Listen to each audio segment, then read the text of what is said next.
안녕하십니까. 독립기념관 한국독립운동사연구소에서 연구위원으로 일하고 있는 배영미라고 합니다.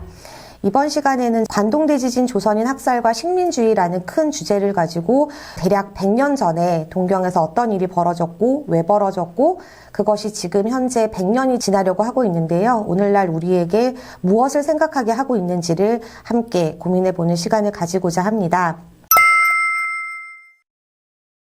처음으로 저는 주제를 잡은 것은요, 현대 한국과 일본 사회 속에서 그 관동대지진 조선인 학살이 어떤 식으로 기억되고 계승되고 기록되고 있는지를 먼저 소개를 드리고 나서 역사를 말씀드리도록 하겠습니다.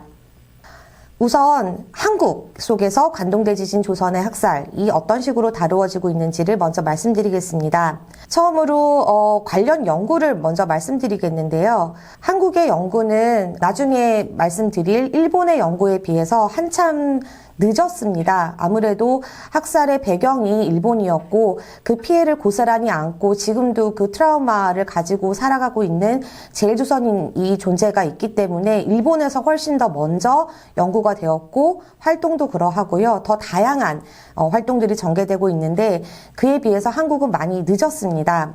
2000년대 이후 일본의 연구 서적들이 번역이 되기 시작했고요. 그러다가 2013년, 그러니까 90년이 지났을 무렵부터 한국과 일본을 중심으로 한 국제 학술 교류가 시작이 됩니다. 그 성과들이 나오기 시작했고요.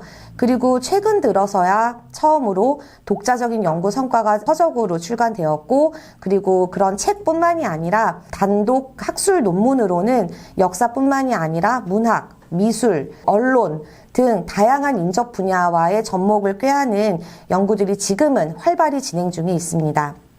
연구는 그러하고요. 대중문화 속에서도 다루어진 적이 있습니다. 많지는 않습니다.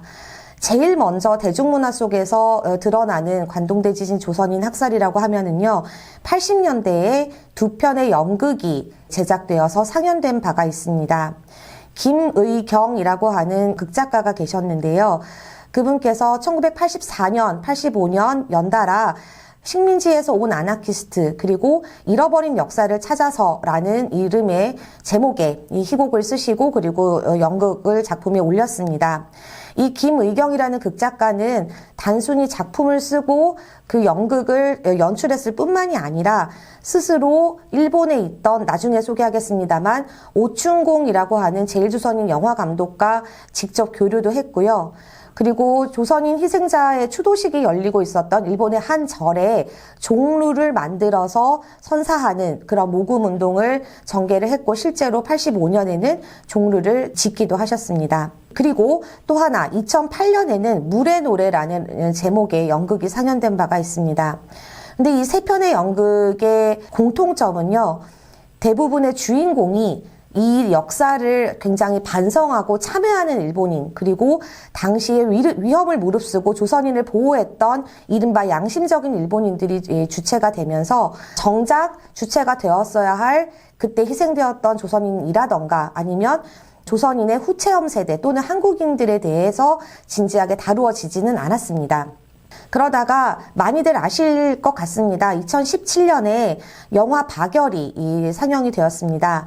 물론 박열이라는 제목에서 알 수 있듯이 이 영화의 주제는 관동대지진이 아니라 박열이라는 인물이 주제였는데요. 하지만 박열과 그의 동지이자 파트너였던 카네코 후미코가 그러한 행동을 하고 그런 삶을 살게 되는 가장 결정적인 배경으로 관동대지진과 조선인 학살을 다루게 되었습니다. 이 영화가 굉장히 큰 화제를 불러일으켰고 그 이후에 TV 예능 프로그램에서도 간간히 이 문제를 다루기 시작했습니다. 영화 박열이 개봉되었던 그 해에 TVN 채널에서 프리한 19라고 해서 어떤 한 주제를 잡고 19개 순위 1등부터 19위까지를 매겨서 뭔가 소개하는 그런 프로그램인데요. 거기서 아프지만 기억해야 할 역사? 였던 것 같습니다. 광복절 특집으로 14위로 이 역사를 다룬 바가 있고요. 그리고 2년 뒤인 2019년에는 MBC의 선을 넘는 녀석들, KBS 역사저널 그날에서 주제를 다루었습니다. 그리고 2022년에는 꼬리에 꼬리를 무는 그날 이야기 SBS 프로그램인데요. 여기서도 또한 박열을 주제로 했지만 도입 부분에서 관동대지진 조선인 학살을 다루었습니다. 제가 최근에 어떤 논문을 쓰면서 TV 예능 프로그램들을 분석한 바가 있었는데요. 생각보다 굉장히 잘 만들었어요. 그래서 뭔가 비판을 해야 되는데 그런 제가 잘 모르는 입장에서 대중문화에 대해서 비판을 쉽게 하지는 못하겠구나라고 생각할 정도로 굉장히 잘 만들어졌고 균형 잡힌 시각을 찾아볼 수 있었습니다. 다만 역시나 박열이 메인이고요. 관동대 지진 조선인 학살은 그 도입부의 충격적인 사건으로 다루어지는 것이 대부분이었습니다. 역사전을 그날만 빼고요. 그리고 전문성도 굉장히 인정할 만한 했지만 아직도 보완의 여지는 있다고 생각을 합니다. 한편 그리고 일본 사회를 함께 살아가고 있는 제일조선인들의 활동 그리고 연구를 살펴보도록 하겠습니다. 일본의 관련 연구는요, 해방 직후인 1947년에 그때 당시 1923년에 학살을 직접 체험했던 제일조선인들이 수기를 남겨서 묶은 책이 발간됩니다. 그것으로 시작이 됐고요. 그리고 제일동포 1세대 연구자라고 할 수 있는 강덕상 금병동 선생님께서 자료집을 냅니다. 1960년대에. 그리고부터 연구가 서서히 진행이 됩니다.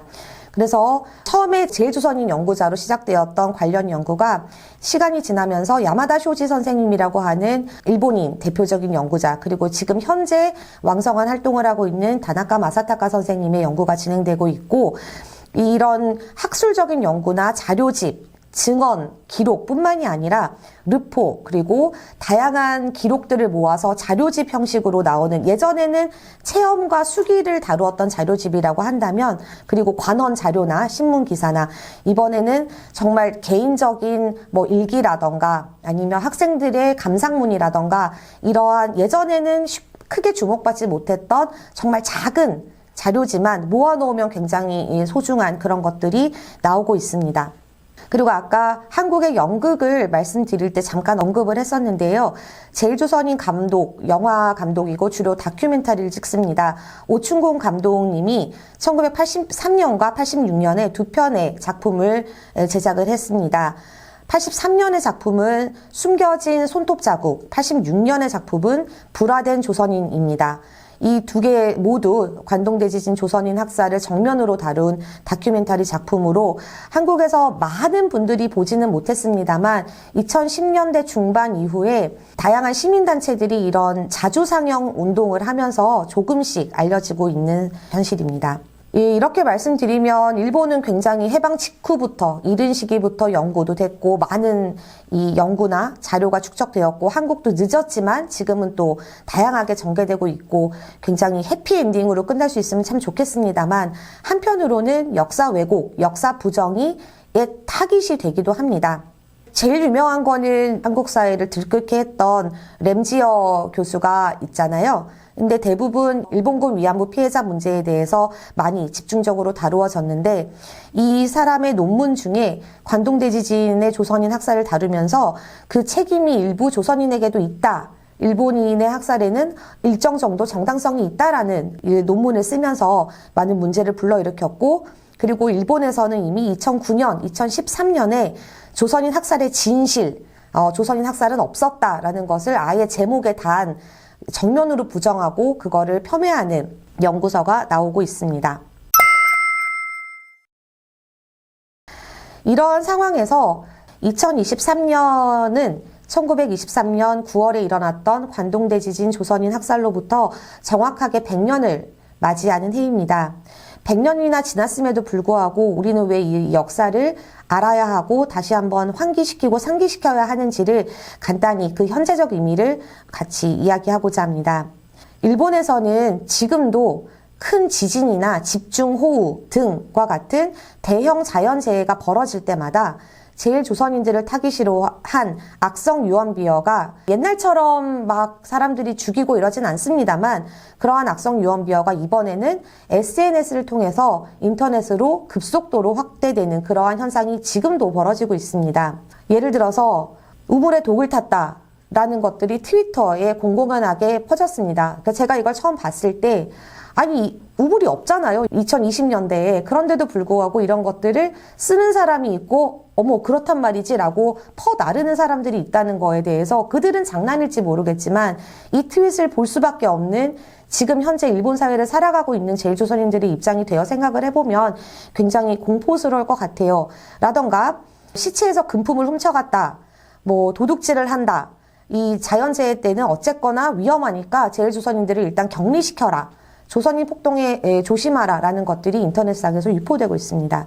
어머 일본은 아직도 너무 야만적이네. 한국은 안 그래 라고 생각하는 분들이 계실 수도 있습니다. 뭐 저희도 이 정도는 아닐 수는 있습니다만 한국 사회 내에도 외국인 혐오, 현재 제노포비아라는 말로 많이 통용되고 있는데요. 가 없지는 않습니다. 이것은 한 논문에서 가지고 오는 빅데이터 표인데요. 한국 사회에서 조선족 그리고 외국인 근로자에 대해서 빅데이터를 뽑아보면 혐오, 빡치다, 의심되다, 불법, 차별, 위험, 감염 위험 이라는 것들이 큰 비중을 차지하고 있음을 알 수 있습니다. 그런데 문제는 한국 사회 내에서 모든 외국인들을 이렇게 부정적인 단어로 묘사하지는 않아요. 오른쪽 표를 보시면 베트남인들을 대상으로 했을 경우와 독일인을 대상으로 했을 때 얼마나 다른지를 확연하게 알 수 있습니다. 베트남인들을 대상으로 했을 때 가장 큰 비중을 차지하는 건 혐오입니다. 하지만 독일인을 대상으로 했을 때 가장 큰 비중을 차지하는 키워드는 계획을 가지다. 그런 부정적이지 않은 키워드인 거죠. 그러니까 한국 사회에도 외국인 혐오가 존재를 하고 그 중에서도 특정 지역을 타깃으로 하는 것들이 지금 현재 벌어지고 있고요. 그리고 코로나 초기 때 기억하시겠습니다만 외국인 출입 금지, 바이러스를 가지고 있을 확률도 높고 말도 잘 안 통하니까 일단 들어오지 마세요 라는 것들이 이제 붙어서 그게 논란이 되기도 했는데 물론 한국만 그런 거는 아닙니다. 이렇듯 100년이 지났음에도 불구하고 일본도 한국도 그리고 다른 나라 어느 곳에서도 뭔가가 계기가 되고 특히나 코로나19라는 겪어보지 못했던 커다란 재앙이 닥쳤을 때 가장 공격하기 쉬운 우리 주변의 이방인, 우리 주변의 약자들을 찾아서 공격하는 현상들이 지금도 있다고 생각을 해요. 그랬을 때 이런 것들을 어떻게 극복해 나가야 할까라는 그 역사의 교훈을 100년 전으로 거슬러 올라가서 함께 생각해 보자라는 것이 이번 강의의 메인 주제입니다. 다음 시간에는 지금까지는 현대 얘기를 했고요. 시간을 100년으로 거슬러 올라가서 관동대지진 조선인 학살이 벌어졌던 그 배경을 먼저 설명드리도록 하겠습니다. 이번 시간에는 1923년 9월, 그러니까 관동대지진 조선인 학살이 자행되기 이전에 동경에 어떠한 조선인들이 어느 정도 있었고 어떠한 특징이 있었는지 살펴보고요. 그리고 불령선인이라는 키워드를 함께 검토해 보고자 합니다. 우선 일제시대의 가장 이른 시기부터 조선에서 일본으로 건너갔던 것들은 학생들이었습니다. 그 당시 일본의 조선 식민 지배 정책 때문에 조선인 학생들은 경제적으로도 여유가 있고 공부를 잘해도 교육의 기회를 충분히 누릴 수가 없었어요. 고등교육기관이 거의 없었거든요. 그래서 그 고등교육을 받고자 하는 학생들은 대부분 일본으로 건너갈 수밖에 없었습니다. 그래서 지금 화면에 보시는 그래프를 보면 아시겠습니다만 일제시대 초기에 일본 전국에 700명 가까이 있던 조선인 유학생이 그러니까 관동대지진이 일어나기 직전에 3,000명 가까이 증가했다가 관동대지진을 겪고 완전히 반으로 감소하는 현상을 보이는 것을 알 수 있습니다. 그렇지만 이건 전국의 규모고요. 도쿄만 따져서 봤을 때는 조선인 유학생은 대략 초기에는요, 600명에서 관동대지진 직전에는 2,000명 가까이 있었을 텐데요. 이 학생들이 대학을 중심으로 살고 그러면서 공부도 하고 아르바이트도 하고 했기 때문에 일본 사회 전반에 조선인 유학생들이 이렇게나 많이 와 있고 어떤 걸 하고 이렇게 알려지진 않았었어요. 그런데 알려지게 된 결정적인 계기가 있습니다. 그것은 바로 1919년에 3.1운동에 앞서 일어났던 28 독립선언입니다. 28 독립선언은 동경에서 유학하던 조선인 유학생들이 조선의 독립을 천명하고 일본이 조선을 독립시켜주지 않으면 우리는 결사, 항전을 불사하겠다라고 세계에 그렇게 알리는 일이었는데요. 하지만 이 28 독립 선언만 일어났으면 아마 일본 사회에 알려지진 않았을 거예요. 이것이 알려지게 된 또 하나의 결정적 계기는 바로 3.1운동이었습니다. 그거랑 맞물리면서 이제 일본 사회에 조선인 유학생들이 눈에 띄는 존재가 되었습니다. 근데 그것도 28 독립 선언을 했고 3.1운동이 벌어졌는데 일본 사회에 이렇게 학생들이 많은 이런 게 아니라 그 조선인 유학생들은 1920년부터 3.1운동 1주년, 3.1운동 2주년 이런 식으로 3월 1일 즈음을 기념일로 삼아서 대규모 집회를 연다거나 아니면 뭐 항의문을 작성해서 발표를 한다든가 하는 식으로 집단 행동을 했고요. 그리고 21년, 22년에는 한국에서 일부 조선인들이 했었던 자치운동에 대해서 격렬하게 반대운동을 합니다. 그러다가 벌어진 것이 민원식이라고 하는 자치운동을 전개하던 국민협회 대표가 동경에 방문을 했을 때 양근환이라는 조선인 유학생이 그 사람을 찔러 죽입니다. 독립을 반대하는 나쁜 조선인이라고 생각을 한 거죠. 그 양근환은 재판에 붙여졌고요, 당연히. 그 재판을 지지하고 이 양근환의 재판투쟁과 그의 가족을 지원하고 반자치운동의 운동을 계속했던 유학생들은 서서히 일본 신문에 보도도 되기 시작했고 조금씩 알려지게 됩니다. 그리고 또 하나 일본 사회에 살던 조선인이라고 하면은 점점 숫자가 기하급수적으로 늘게 되는 조선인 노동자들이 있었습니다. 아무래도 일제 식민지 지배 하에서 먹고 살기 힘들어지고 일자리가 찾기 힘들어진 노동자들은 현해탄을 건너 일본으로 갈 수밖에 없는 상황에 놓였습니다. 그리고 일본은 마침 1915년경 이후부터 제1차 세계대전기를 맞아서 경제 호황을 누립니다. 그래서 유럽으로 수출을 많이 하게 되니까 엄청나게 많은 노동력을 필요로 했고요. 그때 마침 조선에서 많은 노동자들이 건너오면서 그거를 이제 맞게 된 거죠. 그래서 1916년에 5,000명 정도 있었던 노동자가 이듬해인 17년에는 10,000명으로 늘고요. 그리고 1920년에는 3만 명 이상, 23년에는 8만 명 이상으로 쭉쭉 늘어납니다. 그것에는 일본의 경제가 좋아졌을 뿐 아니라 3.1운동 때문에 조선에서 조선 바깥으로 이동할 때 반드시 경찰의 허가가 필요했었던 시기가 있었는데 이게 완화가 되면서 일본으로 건너가기가 비교적 편해졌다라는 것도 있습니다. 그리고 1923년 관동대 지진이 일어났던 그 해 봄 3월에는 그 전년도에 비하면 2.5배 이상의 조선인 노동자가 늘었고요. 그리고 23년 3월 한 달만 뽑아서 보더라도 2만 명 이상이 증가했습니다. 그렇다고 일본 전국에 골고루 다 많아진 것은 아니고 그렇게 하층 노동자로 대규모 그런 공사 현장이나 석탄, 광산 이런 데 많이 몰렸기 때문에 그런 한정적인 지역에 모여 있었던 것은 사실입니다만 어찌됐건 10년대에 비하면은 일본 사회 내에서 조선인 노동자들의 무리, 이 집단이라는 것이 눈에 보이는 존재가 된 거죠. 지금 말씀드린 건 일본의 전국의 수치였고요. 동경만 따지고 보겠습니다. 이 1915년까지는 도쿄가 일본 전국에서 조선인들이 가장 많이 살던 곳이었어요. 그런데 1922년이 되면 오사카, 후쿠오카, 효고 다음으로 도쿄가 많았습니다. 그러니까 네 번째로 조선인들이 많은 도시로 된 거죠. 그러니까 다른 오사카나 그런 큰 상업지대나 후쿠오카처럼 큰 공업지대에 비하면 절대적인 수는 동경이 좀 적었지만 1922년 말, 그러니까 관동대 지진이 일어나기 1년 전 말과 관동대 지진이 일어나기 한 달 전인 23년 8월 그 두 가지를 비교를 해보면 도쿄와 인근 수도권 지역의 조선인 인구는 2배 이상 증가를 합니다. 그러니까 아까 말씀드린 것과 같이 눈에 띄는 존재가 됐고 그리고 그렇게 많이 건너와서 일을 하다 보니까 당시와 같은 사회 속에서 일본인 노동자와 같은 임금을 받지는 못했어요. 아무래도 굉장히 저렴한 임금으로 값싼 노동력을 제공할 수밖에 없는 상황이었는데 이것은 조선인 노동자들이 바래서 그런 게 아니라 그런 식민 지배의 차별적 구조 때문에 그렇게 된 건데, 일본인 노동자들 입장에서 생각을 해보면 저 사람들 때문에 내가 일자리를 뺏겼다. 값싼 노동력으로 떼거지를 몰려와서 일을 하니 우리가 먹고 살기 힘들어진다라는 식으로 좀 왜곡됐지만 상대적 박탈감을 느끼기 시작합니다. 일본의 경제가 굉장히 좋았다가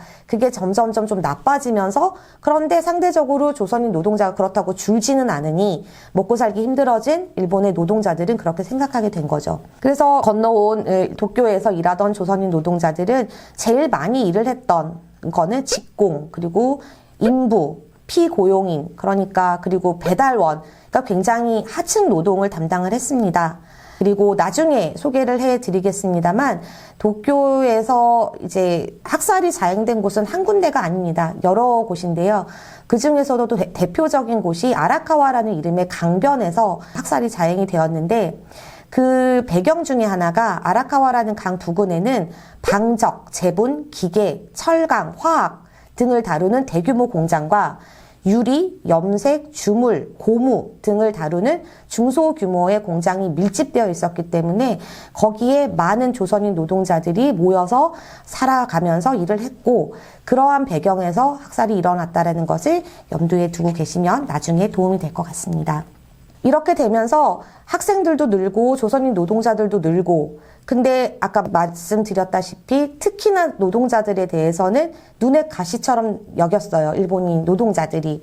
자본가의 입장에선 좋았겠죠. 값싼 노동력으로 좀 함부로 했겠죠. 함부로 하기 쉬웠을 테니까. 그런데 일본인 노동자들에게는 눈의 가시였고, 그리고 아까 유학생들에 대해서 말씀드렸다시피 28 독립선언과 3.1운동이 일어난 이후부터는 학생운동이라는 게 굉장히 활발해집니다. 그리고 한편으로 조선인 노동자들이 늘고 규모가 커지고 많이 이렇게 모여 살게 되면서 조선인의 노동운동이라는 것도 발생을 하게 됩니다. 그러한 가운데 일본 사회에서는 불령선인이라는 키워드가 굉장히 빈번하게 신문에 보도되기 시작합니다.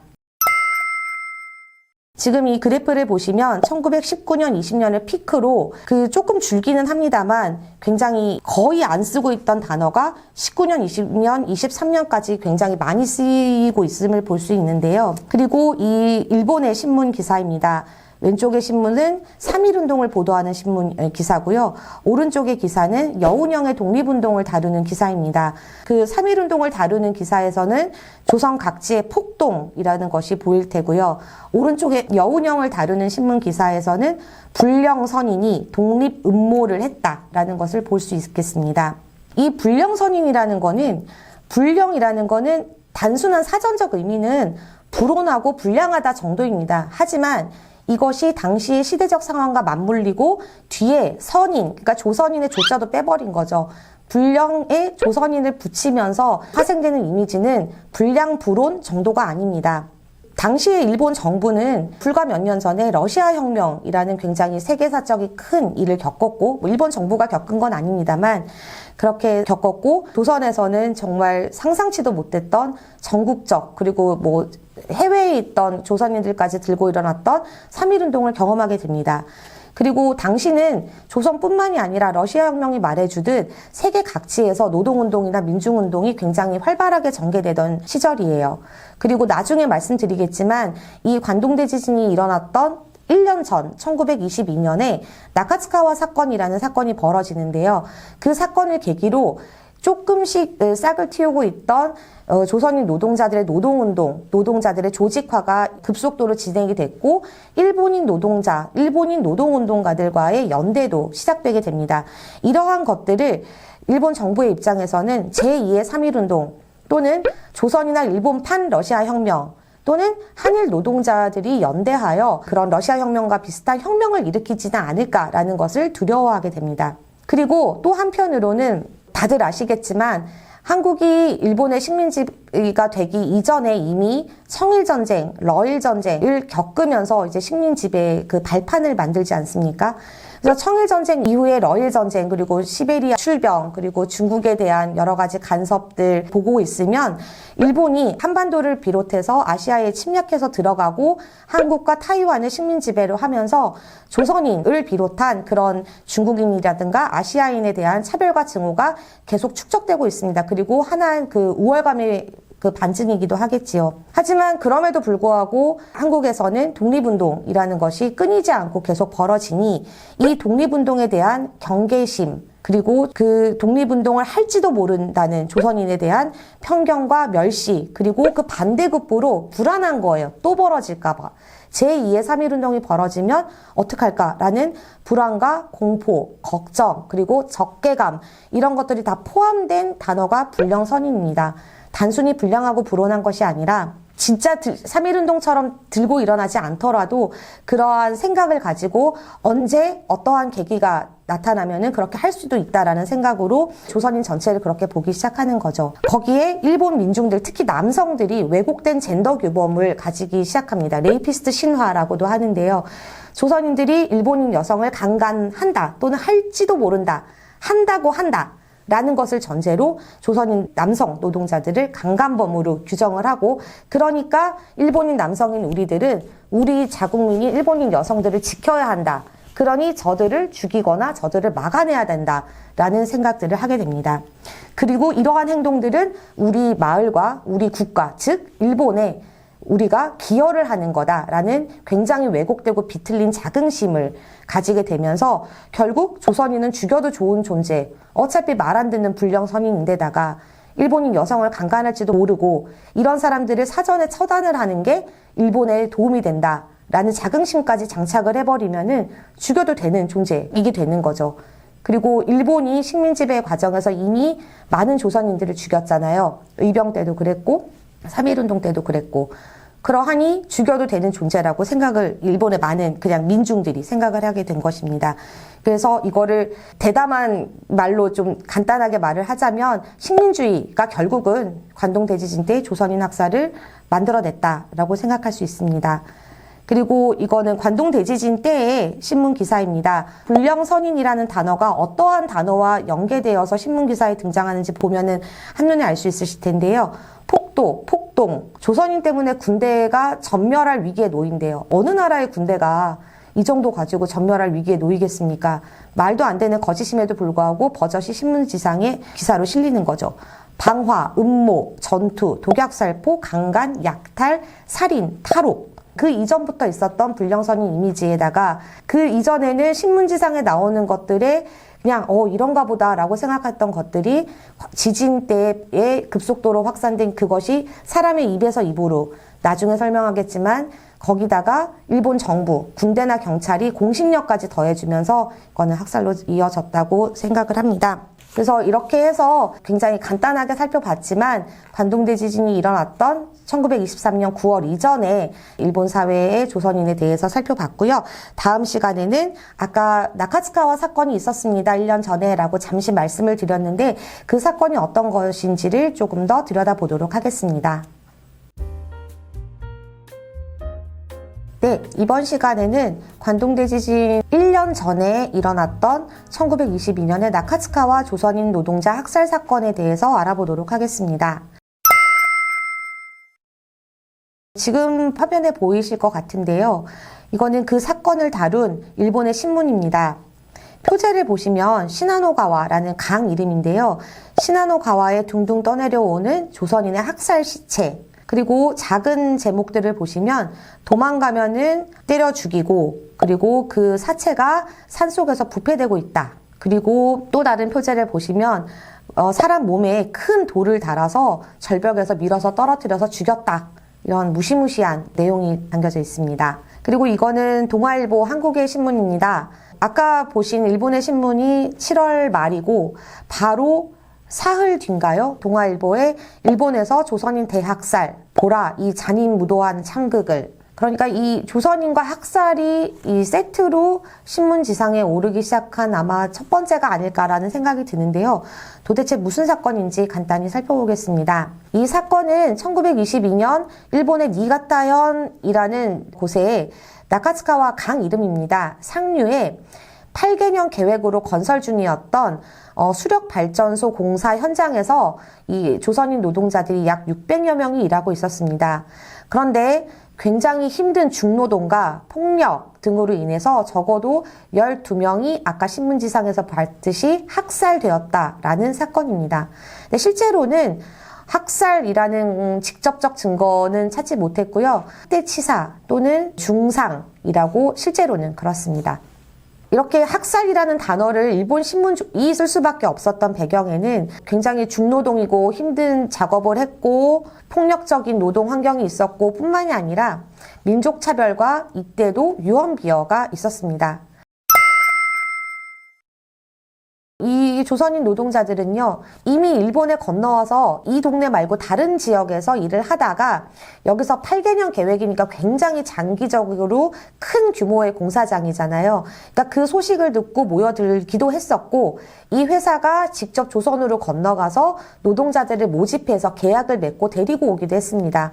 그 모집 단계에서 일본인 노동자들에게는 하지 않는 각종 의무 조항들을 부과해서 데리고 옵니다. 예를 들어 한 번 오면은 일정 기간 동안 일을 반드시 해야 된다. 아무리 싫거나 아프거나 뭐가 됐던 간에 그 기간 동안에 여기서 벗어나서는 안 된다. 라든가 같은 일을 하는 일본인 노동자들에게는 부과하지 않는 것들을 부과를 한다던가, 그리고 실제로 노동을 할 때는 굉장히 큰 산이래요. 큰 산에 구멍을 뚫고 뭐 하는 굉장히 위험천만한 작업이었나 봅니다. 가장 위험하고 꺼리는 현장 작업을 조선인들에게 시켰다고 합니다. 그뿐만 아니라 당시에는 감옥방, 그러니까 교도소죠. 감옥하고 그냥 집에 있는 방을 결합한 용어인데, 이거는 조선인들 뿐만이 아니라 당시에 상간 오지에 있던 탄광, 광산, 대규모 공사 현장이 일본에는 여러 군데 있었는데요. 노동자들이 너무 힘든 거예요. 그래서 탈출을 많이 했다고 합니다. 도망을 가는 거. 여기 못 견디겠다. 내가 돈 안 받고 말지 나가겠다라는 사람이 많으니 노동자들의 도망을 막기 위해서 감금형 노동자 합숙소를 만든 거예요. 그게 감옥방입니다.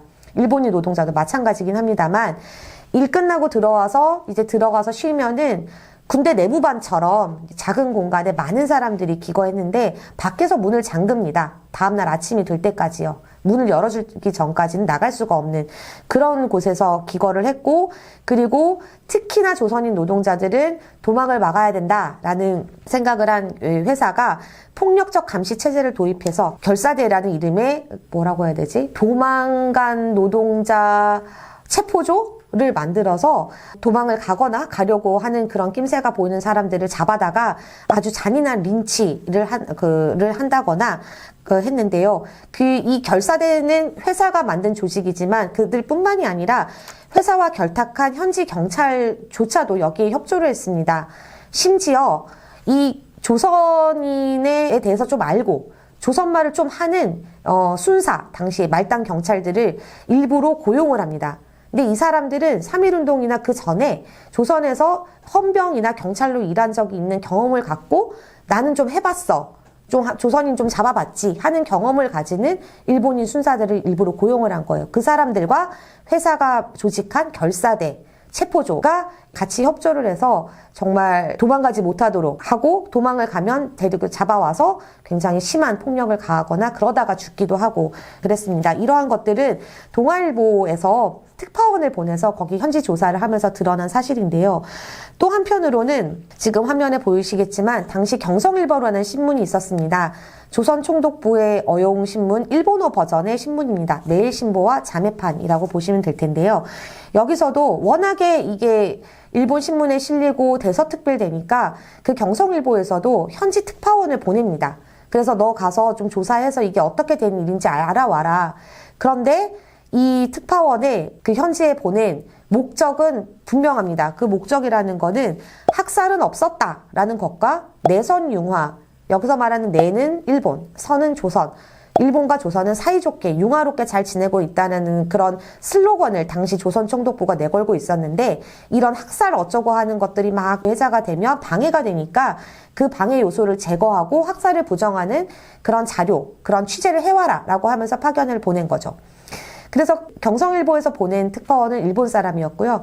그러니까 조선 사람이 들어가서 현지 조사를 하는 것과는 좀 다른 측면을 볼 수 있었죠. 조선인들이 들어가서 현지 조사를 하더라도 조선인 노동자들은 이야기를 해주지만 회사 사람들이라던가 현지 경찰이라던가 일본인 주민, 일본인 노동자들은 응해주지 않아요. 뭘 물어봐도 대답을 안 해줘요. 그러니까 아주 일부밖에 모르고, 이 일본인 특파원은 반대였겠죠. 조선인 노동자들이 아닌 일본인 현지 주민, 노동자들이 이야기를 들었을 텐데요. 이 경성일보에 6번 정도에 걸쳐서 계속 연재가 됩니다. 그 내용에 의하면 이 마을 주민들은 옛날부터 신성시하던 산이 발전소 짓는다고 막 맨날 공사하고 큰 구멍 뚫고 이러니까 이러다가 어떻게 되는 거 아니야 라는 그런 불안과 공포에 떨었다고 해요. 근데 충분히 그럴 수는 있을 것 같아요. 그런데 그 불안과 공포를 어떻게 해소하느냐, 그 해소하는 그 탈출구를 조선인 노동자들한테 돌린 거예요. 어떤 식으로 했냐면은 조선인 노동자들은 여자를 보면은 강간을 한다, 아이들까지 죽인다, 심지어 3살짜리 아이를 죽여서 피를 빨아먹었대요. 라는 것들이 실려 있습니다. 기사에. 라던가 술만 마시면은 마을 사람들을 폭행하고 마을을 막 활보하고 다니고 이상한 독립운동이라고 딱 지칭하진 않았지만 이상한 사상이 현혹되어서 자기들이 학대받고 있다고 착각을 하고 있다. 그리고 경거망동을 한다. 이런 것들이 그 조선인 노동자들에 대한 현지 주민들의 인식인 거예요. 그 상간 오지에 있던 주민들 입장에서는 굉장히 이질적인 존재인 조선인 노동자들이 몇백 명 단위로 들어왔으니 뭔가 약간 이질적이기도 하고 약간 무섭기도 하고 그런 거는 충분히 이해한다고 하더라도 이거를 다 조선인 노동자 탓으로 돌리면서 그 유언비어를 만들어내는 거죠. 심지어 이 일본인 특파원은 이것들이 다 거짓임을 알아요. 아는데 이거는 거짓이다, 사실 무근이다라는 거를 교묘하게 기사에서 쓰지 않고 그걸 그대로 전달을 합니다. 그러면서 지난 강의에서 그 불령선인과 레이피스트 신화라는 거를 잠깐 이야기를 한 적이 있는데요. 여기서도 그대로 드러남을 알 수 있습니다. 그러면 이렇게 되면은 가해자와 피해자가 역전됩니다.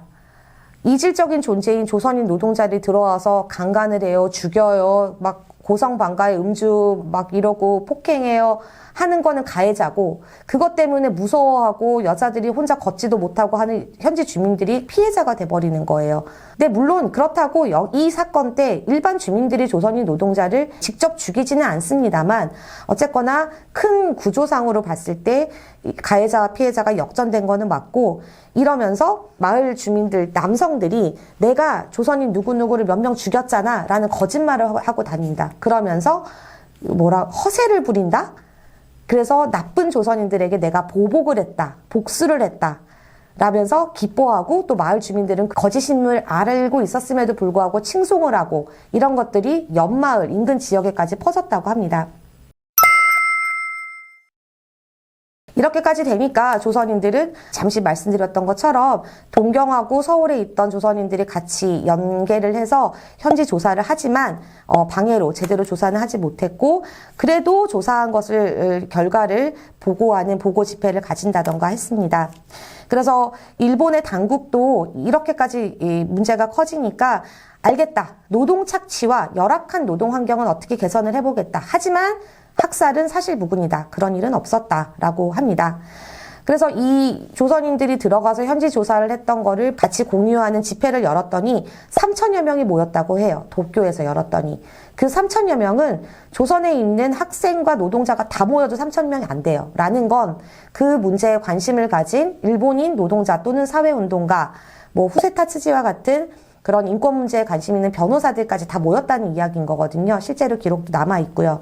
그러면서 이러한 경험을 하면서 조선인 노동자들의 조직화가 촉진이 되면서 한일 노동자 연대도 촉진이 됩니다. 다만 이렇게 해서 조선인과 일본인의 노동자 또는 노동운동가들의 연대가 시작된 것은 나쁜 일이 아닙니다. 하지만 조선인들은 이 학살 사건은 어디까지나 조선의 문제인 거예요. 민족의 문제고 식민지배의 문제라고 생각을 해요. 하지만 반면 일본인 노동운동가라든가 그런 사람들의 머릿속에는 이거는 노동의 문제인 거고 노동 착취의 문제고 자본주의의 폐단이라고 생각을 해요. 어느 쪽이 중점을 두는지가 완전히 갈리는 이야기인데요. 이러한 연대를 하면서도 근본적인 문제가 어디에 있다는 것이 다른 이러한 것들은 향후에도 계속 이어집니다. 네, 이렇게 해서 1923년 관동대지진의 조선인 학살이 있기 바로 1년 전입니다. 정말. 그런데 동경이란 수도권이 아니라 상간 오지에서 벌어졌던 일이긴 합니다만 바로 1년 전이었고 여러 가지 구조적인 측면, 내용적인 측면에서 많이 연계가 되기 때문에 여러분들께 소개를 드렸고요. 다음 시간에는 드디어 관동대지진에 대해서 구체적으로 알아보도록 하겠습니다. 네, 이번 시간에는 유례없는 대지진의 발생과 조선인 학살이라는 테마로 말씀드리겠습니다. 관동대지진의 규모와 피해를 먼저 말씀드리면요. 1923년 9월 1일 오전 11시 58분, 그러니까 막 점심 식사 준비가 한창이던 시간이어서 불이 더 많이 났다고 하는데요. 그때 규모 7.9의 거대 지진이 발생을 합니다. 그럼으로써 사상자, 행방불명자를 포함하여 10만 5천여 명이 발생을 했고요. 그리고 40시간, 40시간 이상 지속된 화재 때문에 동경의 중심부 건물의 약 43%가 불타 없어지기도 했습니다. 지금 보여드리는 사진을 보면은 이 동경의 정말 중심부의 사진인데 거의 대부분의 건물들이 불타서 없어진 모습을 살펴보실 수 있을 것 같습니다.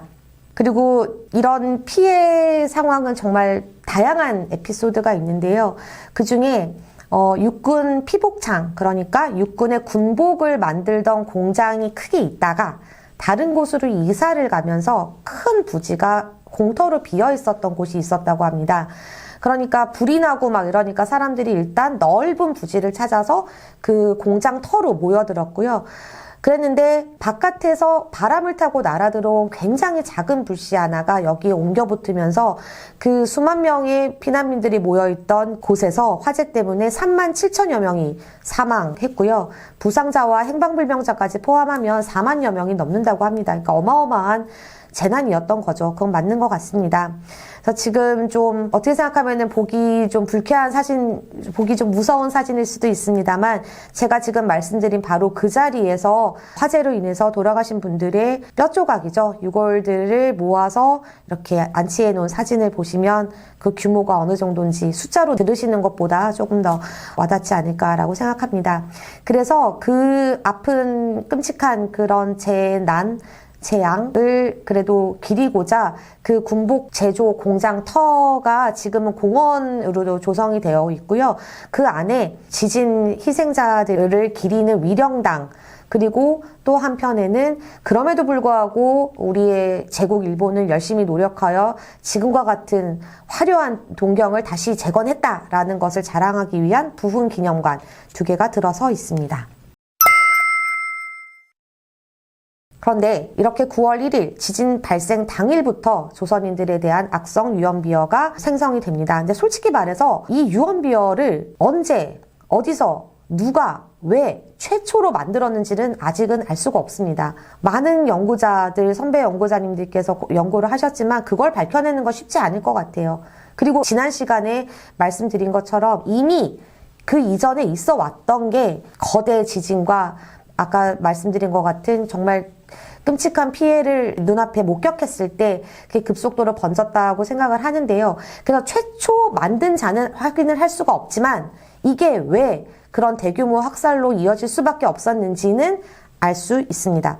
일단 내용을 보시면 지난 시간에도 잠시 소개를 했지만 우물에 독을 탔다, 금품을 훔친다, 강간한다, 습격한다, 방화 약탈, 강도 상해, 폭탄물 운반 및 투여 등등등입니다.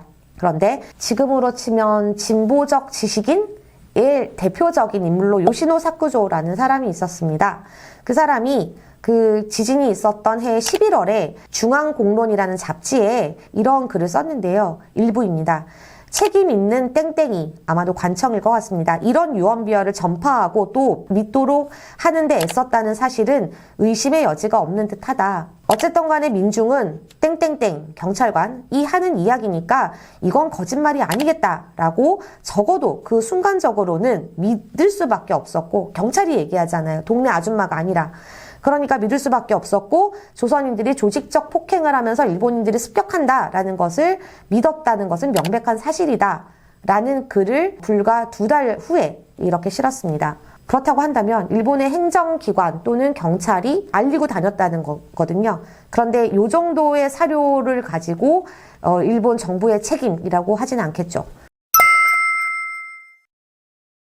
다음으로 보겠습니다. 이거는 내무성 경보국장, 그러니까 경찰기관의 중추죠. 해군 무전송신소를 통해서 각 지방장관한테 보냈던 정보입니다. 당시에 지진 때문에 수도권 일대에 그 통신망이 다 파괴가 되었기 때문에 해군 무전 송신소를 거칠 수밖에 없었고요.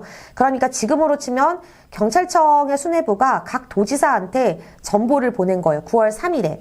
내용은 도쿄 부근의 지진을 이용해서 조선인들이 각지에 불을 지르고 불령의 목적을 이루고자 현재 도쿄 시내에서 폭탄을 소지하고 석유를 뿌리고 불을 지르는 자들이 있다. 이미 도쿄부에는 계엄령이 시행되었으니 각 지역에서는 더 세밀히 시찰하여 조선인의 행동을 한층 더 엄밀히 단속할 것이라는 내용의 정보를 보냅니다. 이거를 받아본 도지사가 이거를 의심할 여지가 있겠습니까?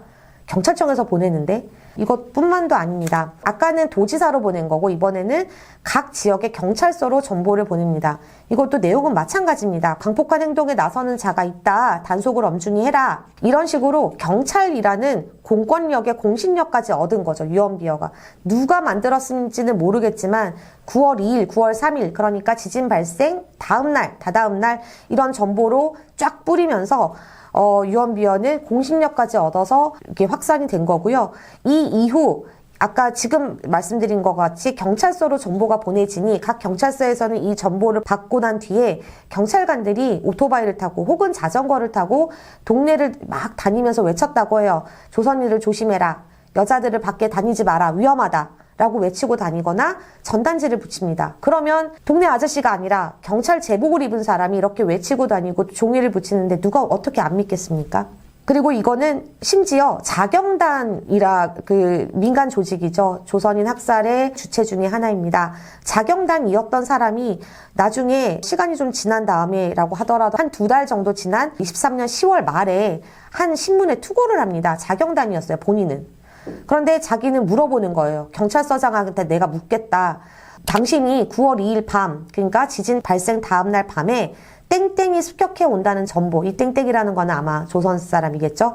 정보와 주의사항을 우리는 당신의 부하에게 받았다. 그리고 나서 자경단을 조직했다. 그랬더니 그 당신들 경찰들이 땡땡을 보면, 조선 사람들을 보면 경찰서를 끌고 와라. 저항하면 땡 해도 좋다.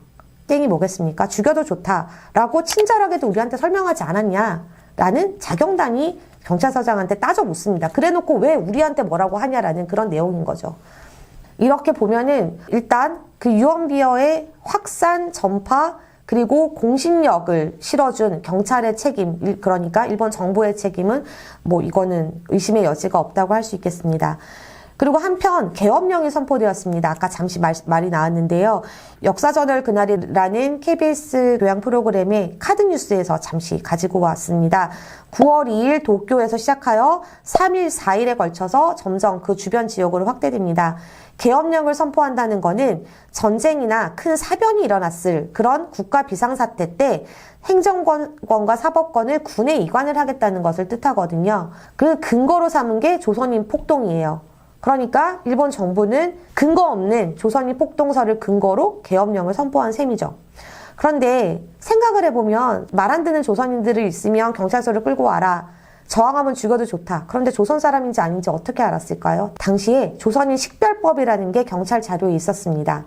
이거는 관동대 지진 때 만들어진 건 아니고요. 이미 1913년에 일본에 있는 조선 사람들의 뭐 사상이나 여러 가지 활동, 행동들에 대해서 되게 꼼꼼하게 사찰을 하는 그런 규정이 있었는데 거기에 뭐 조선 사람들은 일본 사람들하고 골격, 외모, 발음하기 힘든, 말을 시켜보면 안다. 아니면 예식, 음식 문화, 풍속, 습관이 이렇게 다르니 이런 것들을 시험해 보면은 조선 사람인지 아닌지를 알 수 있다라는 게 이미 10년 전부터 있어 왔고 그리고 많이들 아시겠지만 15엔, 50전을 뜻하는 일본어 발음이 지금 저도 해보라 그러면 좀 버벅거릴 것 같은데요.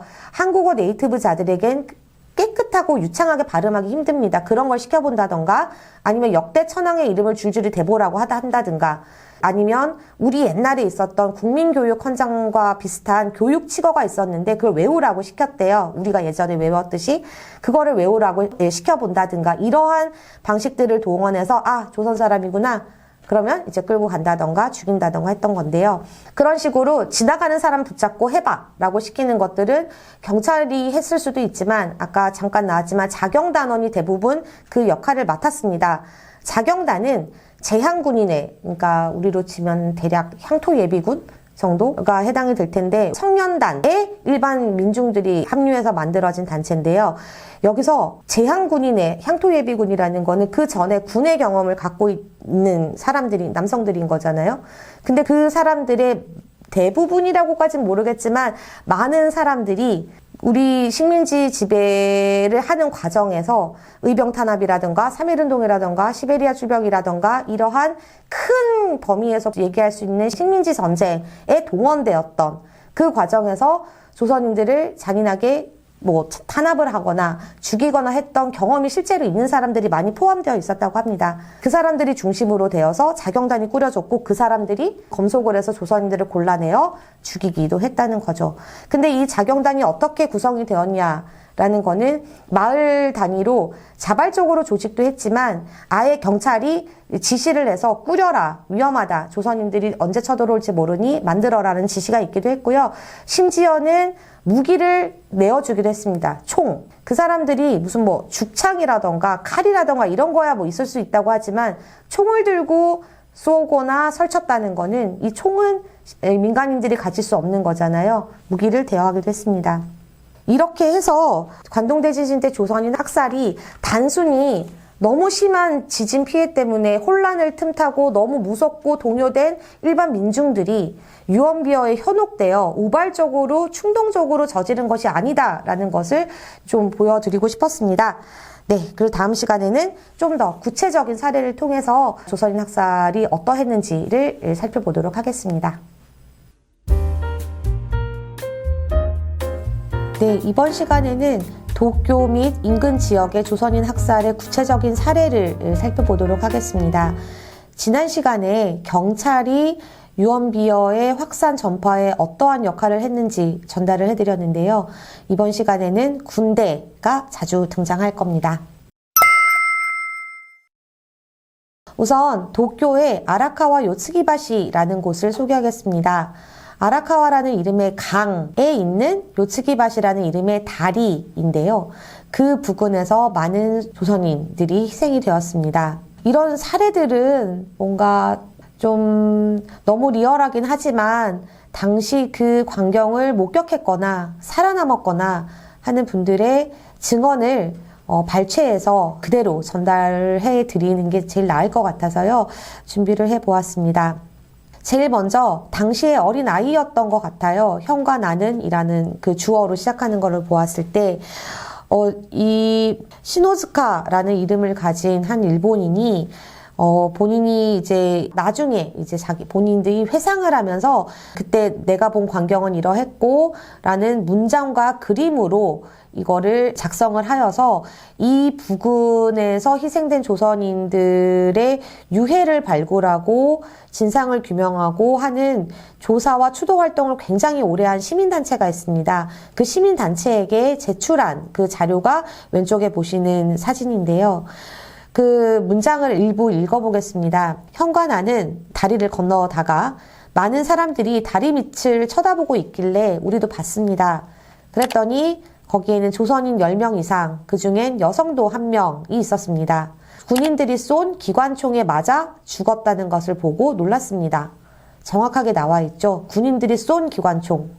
그리고 이분이 이 왼쪽에 보여주는 그 자료를 보시면 문장이 있고 그 밑에 그림이 있는 게 보이실 거예요.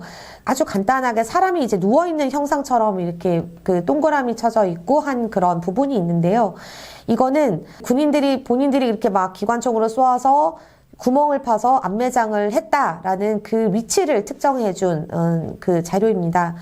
그래서 나중에 이 자료 등등을 근거로 해서 시민단체가 요청을 해서 발굴을 해 보았습니다만 발견은 하지 못했다고 합니다. 아마도 관계자들의 말을 빌자면 군인들이 이렇게 해놓고 나중에 발각될 것을 이제 사전에 예방하기 위해서 어디로 다 치운 게 아니냐라는 추측은 합니다만 그거를 알 수 있는 정확한 자료는 남아있지 않고요.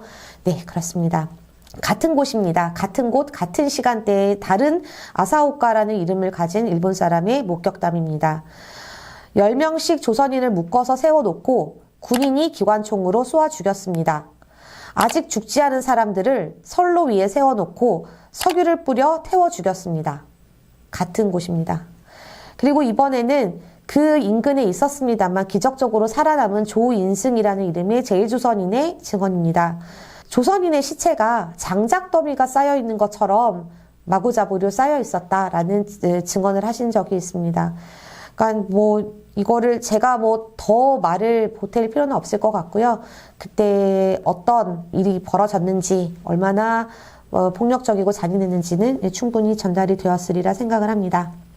같은 도쿄입니다. 이번에는 카메이도라는 지역인데요. 이건 아마 예를 들어서 관동대 지진, 카메이도 사건 이렇게 치면 조선 사람이랑 관련이 없는 것처럼 보이시는 설명이 등장을 할 겁니다.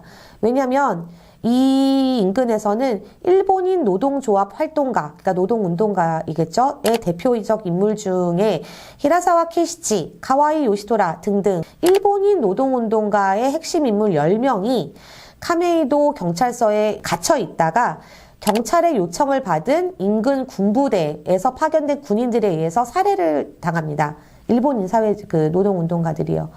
왜냐면 당시에 저는 계속 이야기에 초점을 조선인에 맞추고 이야기를 했습니다만 조선인들이 뭐 불을 지른다 습격한다고 했을 때 대부분 그렇지만 한편에서는 조선인들과 사회주의자들, 조선인들과 아나키스트들, 조선인들과 뭐 노동운동가들이 같이 손잡고 이 혼란을 틈타서 뭔가를 하려고 한다. 이런 유언비어들이 함께 있었고 당시에 제국 일본의 정부는 자본주의와 제국주의 이 양 날개로 본인들은 이제 막 뭔가를 좀 해보려고 하는 데 있어서 조선인과 막 그 정도까지는 아니겠지만 눈엣 가시였던 존재가 바로 이런 사람들이었을 거예요. 이 사람들이 없어져야지만 자본주의, 제국주의 일본이 더 발전을 한다고 생각을 했겠죠. 그러니 이때에 그런 사람들을 살해하는 일이 벌어진 것입니다. 하지만 이 경찰서에 구속되어 있는, 구류되어 있는 가운데 살해되었다고 했잖아요. 같은 경찰서, 같은 구류, 유치장이겠죠. 이런 일본인 노동운동가들만 있었던 것은 아닙니다. 조선인 노동자 및 조선인인데 이미 지역의 노동운동 또는 노동조합에서 이제 활발히 활동하고 있었던 활동가, 그 일부에는 중국인들도 포함이 되어 있었고요. 1000명 정도가 이 유치장에 같이 갇혀 있었다고 합니다. 얼마나 큰 유치장인지 모르겠지만 1000여 명이라는 숫자가 정확하진 않을 수 있어요. 어쨌거나 굉장히 많은 조선인 노동자와 그 노동운동가가 함께 갇혀 있었고, 왜냐면은 경찰이 예비검속이라고 해서 얘 뭔가 수상한 일을 할 수도 있어. 불온한 행동을 할 수도 있어. 너 평상시에 노동운동했잖아. 라는 식으로 미리 잡아다 가둔 경우도 있고요. 그렇지 않고 전호암이라는 분이 실제로 그랬는데요. 조선인이었고 이분은 스스로 너무 무서운 거예요. 그냥 자기가 살던 동네에 있다가는 죽을 것 같으니까 적어도 경찰서로 내가 가면 살아는 남겠지. 경찰서인데 그래도. 그래서 자진해서 심지어 일본인의 동료들한테 보호를 받으면서, 왜냐면 일본인들 이렇게 걸어가면 다른 증언에도 그런 게 많이 있는데 일본인들의 친구나 동료들이 둘러싸서 같이 걸어가요. 그렇지 않으면 언제 어느 골목 어귀에서 너 조선인인지 하고 찔러 죽이거나 그런 학살을 당할 수 있기 때문에 그렇게 해서 동료들의 보호를 받으면서 경찰서로 피신을 간 거죠. 그렇게 했던 사람들이 이렇게 많이 있었습니다. 그렇게 해서 카메이도 경찰서에 모여있던, 구금됐거나 스스로 걸어갔거나 했던 사람들 중에 그 전호암이라는 조선인의 증언에 따르면 적어도 60명 이상의 조선인 노동자가 마찬가지로 경찰서 내에서 살해당했다고 해요. 근데 뭐 더 이상 알려진 바는 없습니다. 그런데 아까 카메이도 사건이라고 치면은 일본인 얘기만 나온다고 했잖아요. 왜냐면 아무리 일본 정부 입장에서는 없어졌으면 좋을 법한 존재라고 하지만 어쨌거나 자국민이 10명 이상이 죽은 거잖아요. 군대에 의해서, 심지어 경찰서에서. 그러니까 이게 나중에 굉장히 큰 문제가 돼서 일본인 피해자들에 한해서 일본 정부가 인정을 했습니다. 그래, 죽였다. 그런데 법적 처벌은 하지 않았지만 그렇게 인정을 했기 때문에 이것만 굉장히 전면에 내세우면서, 물론 그 사람들도 굉장히 끔찍한 학살의 피해자죠. 목숨의 경중은 없다고 생각을 합니다만 그 10명의 피해자들의 그 뒤에 있었던 수많은 조선인 그리고 일부 중국인 노동자들의 죽음에 대해서는 알려진 바가 거의 없습니다. 또한 한 군데 치바현입니다. 지금 치바는 만약에 도쿄에 이렇게 놀러 가게 되면 저희가 비행기를 타거나 내리는 나리타 공항이 있는 그 지역에 있는데요. 거기에 특징적인 거는 나라시노라는 지역에 육군 포로 수용소가 있었습니다. 육군이 주관하는 포로 수용소였는데요.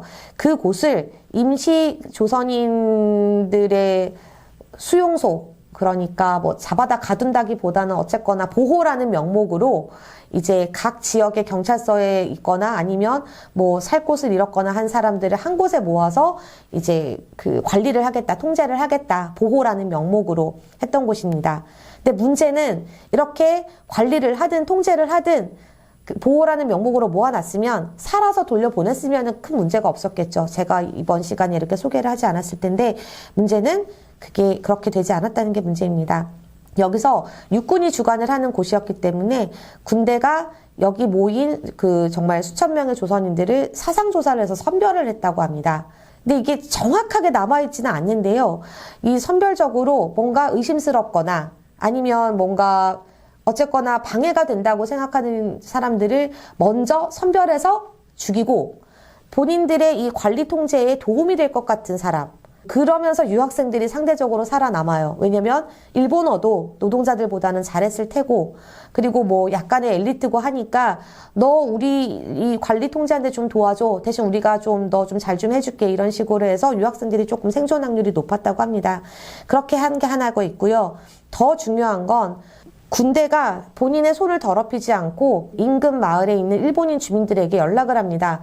우리가 조선인들 좀 내어줄게. 여기 너무 많아서 너무 감당이 안 돼. 내어줄 테니까 데려가서 알아서 처단해. 라고 부릅니다. 인근 마을 사람들을. 그래서 이제 9월 5일부터 그러니까 지진 발생 나흘 뒤죠. 나라시노에 있었던 육군 포로 수용소에서 조선인들을 수용하기 시작하는데 그 다음 날인 9월 6일에 계엄령이 시행되고 있었다 그랬잖아요. 거기에 총괄하는 곳인 계엄사령부에서 조선인 함부로 죽이지 마라. 각지에서 너무 이제 그런 사건들이 많이 벌어지다 보니까 이 자경단 니들 좀 진정하고 좀 이건 좀 아니다. 신중해라라는 전단지를 비행기를 띄워서 살포를 해요. 그게 9월 6일입니다. 그런데 이 나라시노 수용소에서 군대가 마을 주민들을 불러서 조선인들을 내주면서 죽이게 한 거는 그 다음 날이에요. 7일, 8일, 9일이에요. 알았어요. 그러니까 유언비어가 거짓임도 알고 심지어 계엄사령부에서 하지 말라는데도 불구하고 내어줍니다. 그 인근 마을 주민의 한 사람이 일기를 썼습니다. 거기 이렇게 써 있습니다. 3일 밤, 그러니까 나라시노 수용소가 이제 수용하기 전이죠. 지진 발생 이틀 후 불량 선인들의 폭동을 경계하라는 관공서의 통지를 받았다. 7일, 지진 발생 6일 후고 나라시노 수용소에서 조선인들이 수용되기 시작한 이틀 후, 그리고 계엄사령부에서 함부로 죽이지 말라는 연락이 있은 하루 뒤 조선인을 내어줄 테니까 받으러 오라는 통지가 있었다라고 하면서 마을에서 이제 막 그 청년들을 모은 거예요. 그래서 받으러 갔다. 8일 또 받으러 갔다. 5명이다. 구멍을 파고 앉혀서 목을 자르기로 우리끼리 결정을 했다. 9일 또 1명을 받아왔다. 어젯밤 구멍이 이미 있었기 때문에 등불 아래에서 목을 뱉다. 이런 기록이 그 마을 주민들의 일기에 남아 있습니다.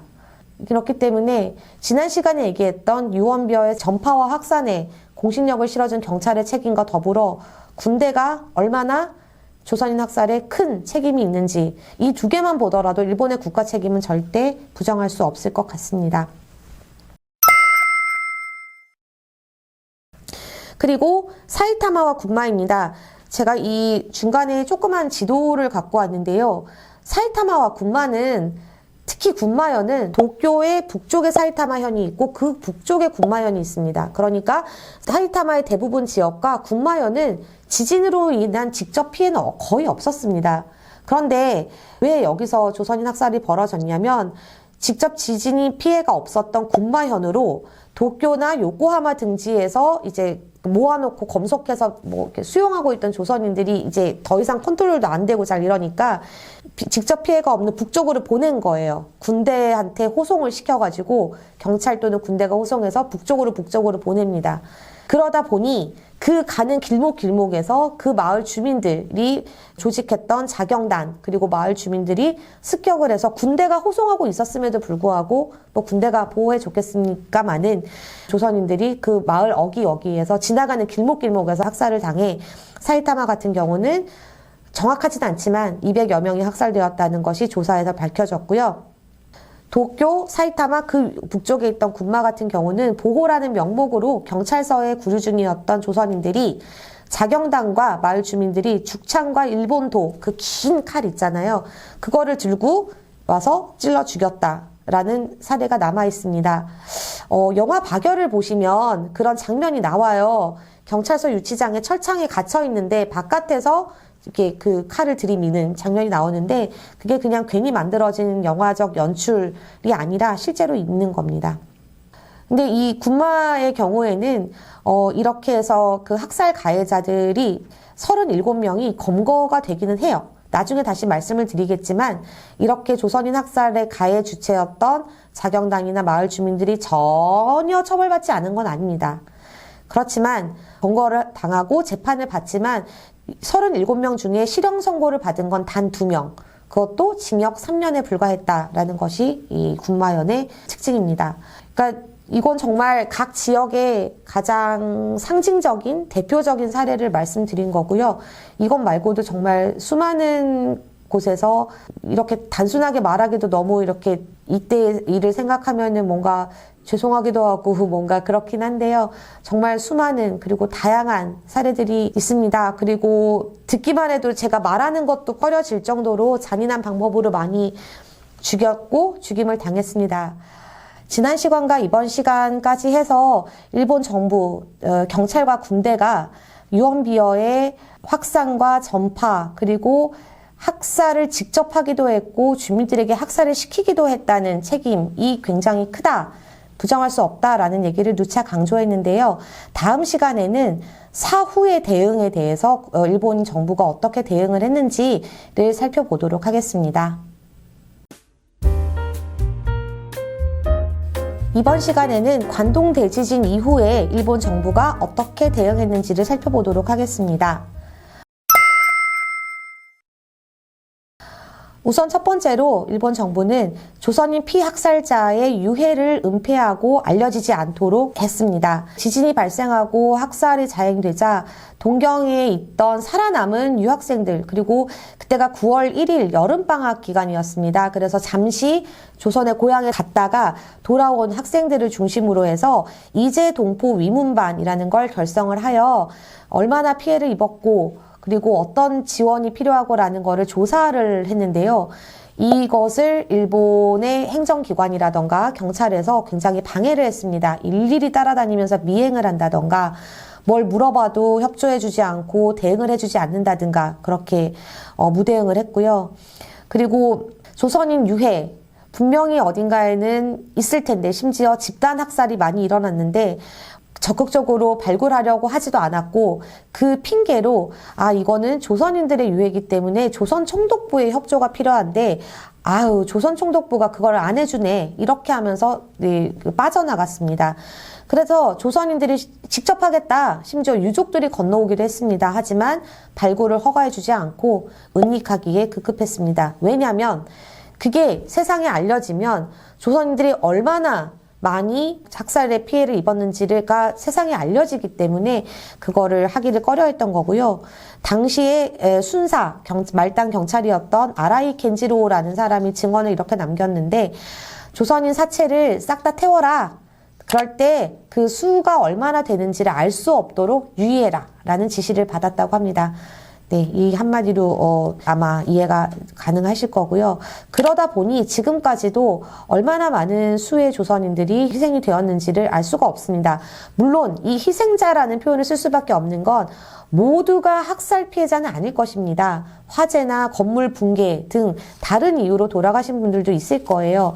그분들을 포함하여 얼마나 많은 조선인들이 이때 돌아가셨는지 알 수가 없습니다. 당시 상하이에서 발간되었던 독립신문에는 6,661명, 일본의 사법성은 233명, 일본의 경찰, 내무성 경보국은 231명, 조선 총독부는 832명, 완전히 제각각이죠. 알 수가 없습니다. 하지만 대부분 지금 현재 독립신문의 통계를 근거하여 대략 6천여 명이라고 이렇게 학계나 일반적으로 알려져 있습니다. 뿐만 아니라 어느 정도 수습이 된 다음에 일본에서는 두 가지 기묘한 법적 조치가 이루어졌습니다. 첫 번째는 일본의 사법성 재판부가 조선인 범행 조사서라는 거를 작성해서 발표했습니다. 10월경에요. 그러니까 이게 막 학살 소식이 알려지고 일파만파 이게 문제가 되기는 했거든요. 문제가 안 된 건 아닙니다. 그러다 보니 이유가 뭐냐라는 걸 당연히 추궁할 테고, 그러니까 그 근거로서 조선인들이 범행을 했으니까 라는 거를 들이대야 됐던 거죠. 근데 범행 조사서라는 거를 했어요. 그래서 총 140명 42건을 조사를 했답니다. 일단 숫자만 봐도 미미하죠. 그런데 더 황당한 거는 조사를 하다 보니까 이름도 몰라요. 어디 사는 누군지도 몰라요. 심지어 도망가거나 사망자까지 포함되었고, 그러니까 증거가 굉장히 불충분한, 그러니까 일본인인지 조선인지조차 알 수 없는 것들이 86%였다고 합니다. 그러니까 자기들이 사법성에 조사한 결과가 그러했던 거죠. 근데 실명도 알 수 있고 조선인님이 분명한 사례도 있긴 했어요. 폭발물 소지, 강도 3건에 3명 있기는 했겠죠. 제로는 아니었을 겁니다. 근데 폭발물 같은 경우는 대규모 공사를 할 때 다이너마이트 같은 거 쓰잖아요. 그런 경우가 포함되어 있다는 게 있고요. 그리고 절도, 횡령, 작물 운반 등으로 15건 16명이 조사서에 포함되었는데 15건 16명 네, 범행을 했을 거예요. 그런데 이 같은 시기 일본인 동경 지역에서 벌어졌던 총 절도 건수가 4,000건이 넘습니다. 그 4,000건에 비해서 조선인의 범행이 확실한 15건 16명은 제로는 아니라고 할 수 있을지 모르겠지만 얼마나 적습니다. 적습니까? 그 수가. 그러니까 일본 정부 스스로 그냥 공표를 한 거예요. 조선인 범행이 제로는 아니었으나 정치성도 없고 심지어 그 중에 86%는 조선인이라고 특정할 수도 없다라는 걸 스스로 말을 한 거죠. 그런데 지금 그 화면에 보시는 일본의 요미우리 신문의 기사입니다. 이 기사의 그 표제를 보시면 진제 혼란의 편승을 틈타 조선인이 행했던 흉폭, 약탈, 방화, 흉기, 폭탄, 독약, 휴대. 그 중에는 부인 능욕, 즉 강간도 있다라고 발표를 합니다. 여기에서 말하는 건 아까 제가 설명한 이름, 소재, 불명을 포함한 거예요. 이렇게 내버리면 사법성 발표다 이렇게 해버리면은 그래도 그 중에 그렇지 않은 선량한 조선인도 있었대요 라고 그렇게 발표를 합니다. 신문에서. 그러면 일본의 대부분의 민중들은 선배 연구자들이 연구를 통해 밝혀낸 사실들을 당신은 몰랐을 테니 어떻게 생각했겠습니까?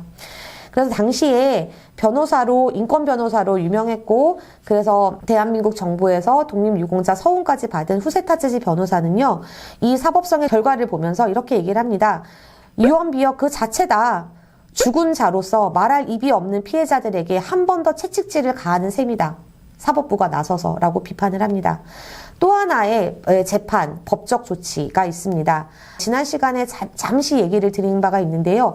자경단원을 재판한 사례가 있기는 합니다. 왜냐하면 이게 막 미국으로도 알려지고 유럽으로도 알려지고 하니까 국제적인 비난을 이제 받을 수밖에 없었고, 그래서 그걸 피하려는 뭔가의 구실이 필요했고, 그리고 국가가 나서서 군대와 경찰이 나서서 한 게 아니라 무지한 민중들이 자경단이라는 걸 꾸려서 그들이 한 거다라는 식으로 책임을 모조리 전가하려는 목적이 있었던 겁니다.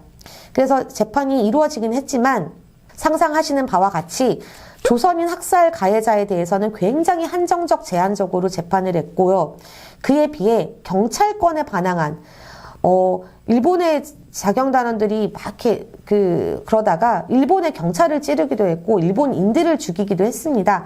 그 경우에는 굉장히 엄중 처벌을 합니다.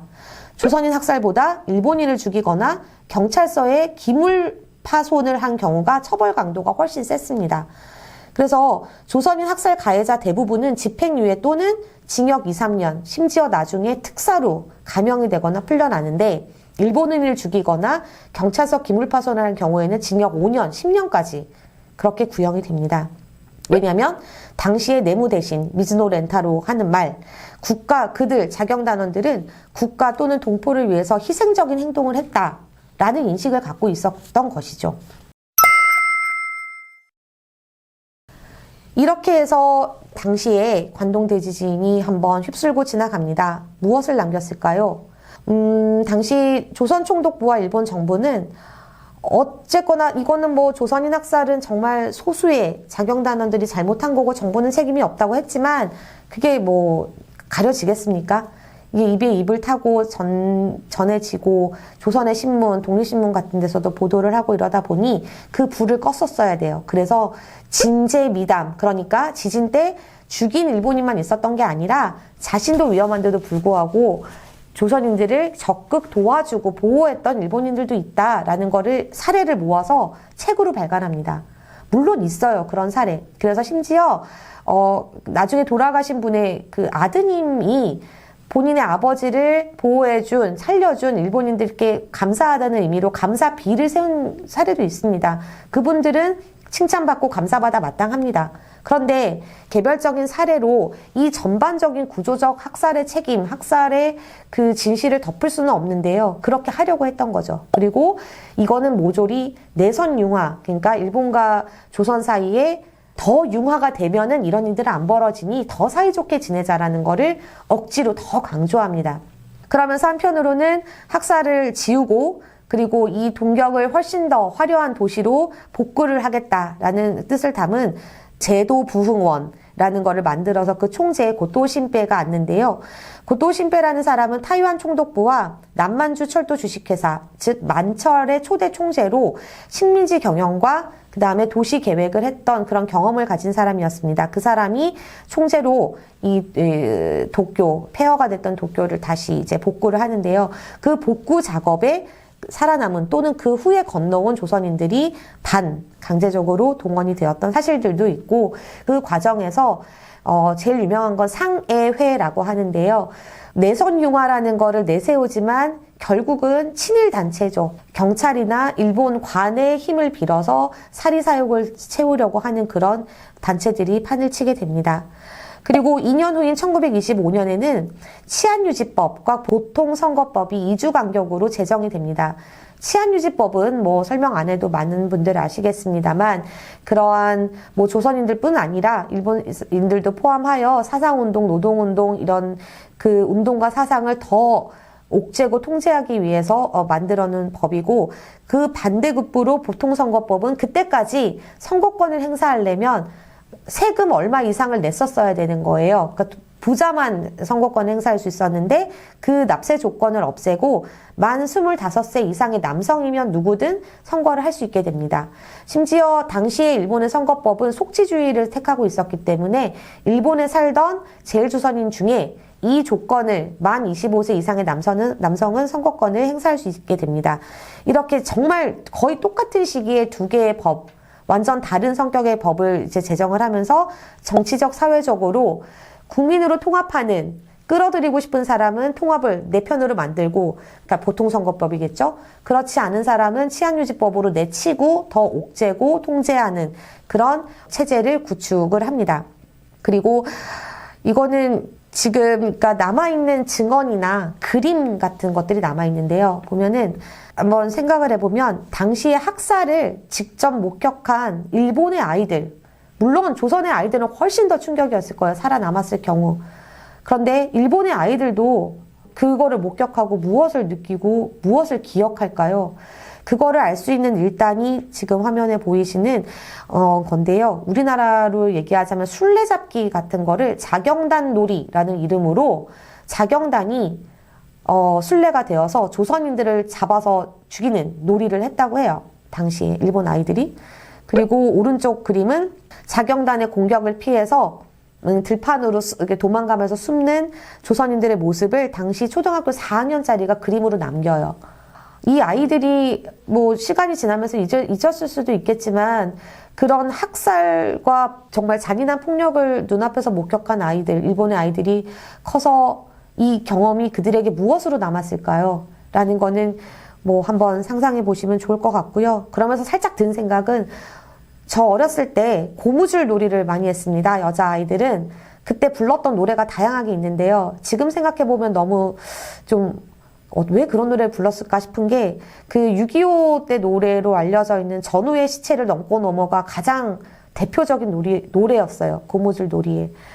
그 자경단 놀이를 하는 일본 아이들의 그림을 보면서 저는 그게 떠오르더라고요. 전쟁이나 폭력이나 학살과 같은 그런 경험들이 아이들한테는 그냥 놀이일지 모르겠지만 그거를 지금 우리의 눈으로 봤을 때 결코 그들의 일본의 아이들에게도 일본의 후속 세대에게도 그게 어떻게 남았을까라는 생각이 듭니다. 그리고 전반적으로는 일본 사회에 뭘 남겼을까를 한번 생각해 보았습니다. 학살의 경험, 직접 했든 목격을 했든 전해드렸든 간에 그것과 그런데 학살을 막 해요. 근데 그 가해자들은 처벌받지 않아요. 제대로. 학살의 경험과 가해자 불처벌 이게 맞다면요. 결국은 조선인, 대부분 조선인이고 일부의 중국인이 포함되어 있지만 죽여도 괜찮은가 봐 라고 생각을 하게 될 것 같습니다. 이러한 사고방식이 그 전에 청일전쟁, 러일전쟁, 식민지배, 3.1운동을 거치면서 정착되었듯이 이게 관동대지진 조선인 학살로 증폭되어서 그 이후에 중국에서 정말 그 끔찍한 역사였던 난징 대학살이라든가 그 이후에 아시아 태평양 전쟁에서 무수히 벌였던 그 전장에 있었던 민간인, 그 군인들끼리도 물론 잔인한 전투를 했겠습니다만 전투 현장 주변에 있는 민간인이라던가 아니면 전쟁 포로들에게 일본이 저질렀던 정말 어떻게 인간이 저럴 수 있지? 라는 그런 것들을 떠올려 보면은 그 중간에 이런 죽여도 좋다. 그들은 인간이 아니다. 비인간화를 이렇게 그 인간인데도 인간이 아닌 대상화를 시키면서 어떻게 죽여도 좋다. 근데 그 죽여도 좋다는 허락은 누가 해줬겠어요? 일본 정부잖아요. 군대와 경찰이 꾸준히 그랬고 심지어 처벌도 안 해요. 제대로. 그러면서 그런 생각들이 더 정착되고 증폭되고 내재화된 게 아니었을까라고 생각을 해봅니다. 그런데 당시에 우리로 치면 국회의원에 해당되는 나가이 류타로라는 사람과 타부치 토요키치라는 두 사람의 의원이 1923년 그 해의 연말에 열린 국회 자리에서 추궁을 합니다. 그런 사람들이 있었어요. 류언비어 확산엔 너 정부 책임이 있지 않냐? 얘기해라. 그리고 일단은 조선인에게 사과하는 게 인간의 예의 아니겠냐라고 지적한 당시의 국회의원이 있었습니다. 물론 일본의 총리는 대답하지 않았죠. 뭐 더 생각해 보겠다. 뭐 잘 모르겠다. 자료가 없다. 그리고 시간이 훌쩍 지나서 80년 정도 지났죠. 2003년에 일본 변호사 연합회에서 일본 정부를 대상으로 사죄를 권고합니다. 조선인 학살 피해자 중국인을 비롯해서 사과해라 제대로. 그리고 지금이라도 늦지 않았으니 2003년 당시에 제대로 진상규명하고 더 밝혀라. 자료 있지 않냐 내놔라 라는 거에 대해 무대응을 합니다. 그리고 2010년에 만들어지는 관동대지진 조선인 학살의 국가 책임을 묻는 모임이라는 단체가 일본에서 만들어지는데요. 해마다 그 국회가 열리는 회기에 맞춰서 질의서를 보냅니다. 비슷한 취지입니다. 무대응입니다. 그냥 자료가 없다. 모른다.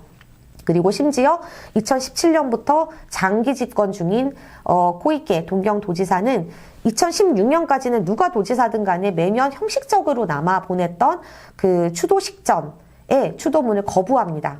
유독 조선인만 희생자로 특화시켜서 전체 희생자가 아니라 조선인만 특정시켜서 별도로 추도를 하는 것은 나는 뭐 이건 맞지 않는다고 생각을 한다라는 의미로 그렇게 모르쇠 대응은 예나 지금이나 계속 지속되고 있습니다. 이렇게 일본 정부의 국가 책임이 당시와 지금까지 연결되는 것을 살펴보았고요. 다음 시간에는 그럼에도 불구하고 당시의 국내외 조선인들이 학살의 은폐를 하려고 하는 일본 정부 또는 식민 지배 체제에 조선인 학살에 대한 항의 또는 추도를 통해서 작지만 많은 균열들을 만들어냈고 해방 이후에는 제일조선인을 비롯한 뜻있는 일본 시민들이 그 뜻을 계속 이어나가고 있다는 것을 설명드리도록 하겠습니다.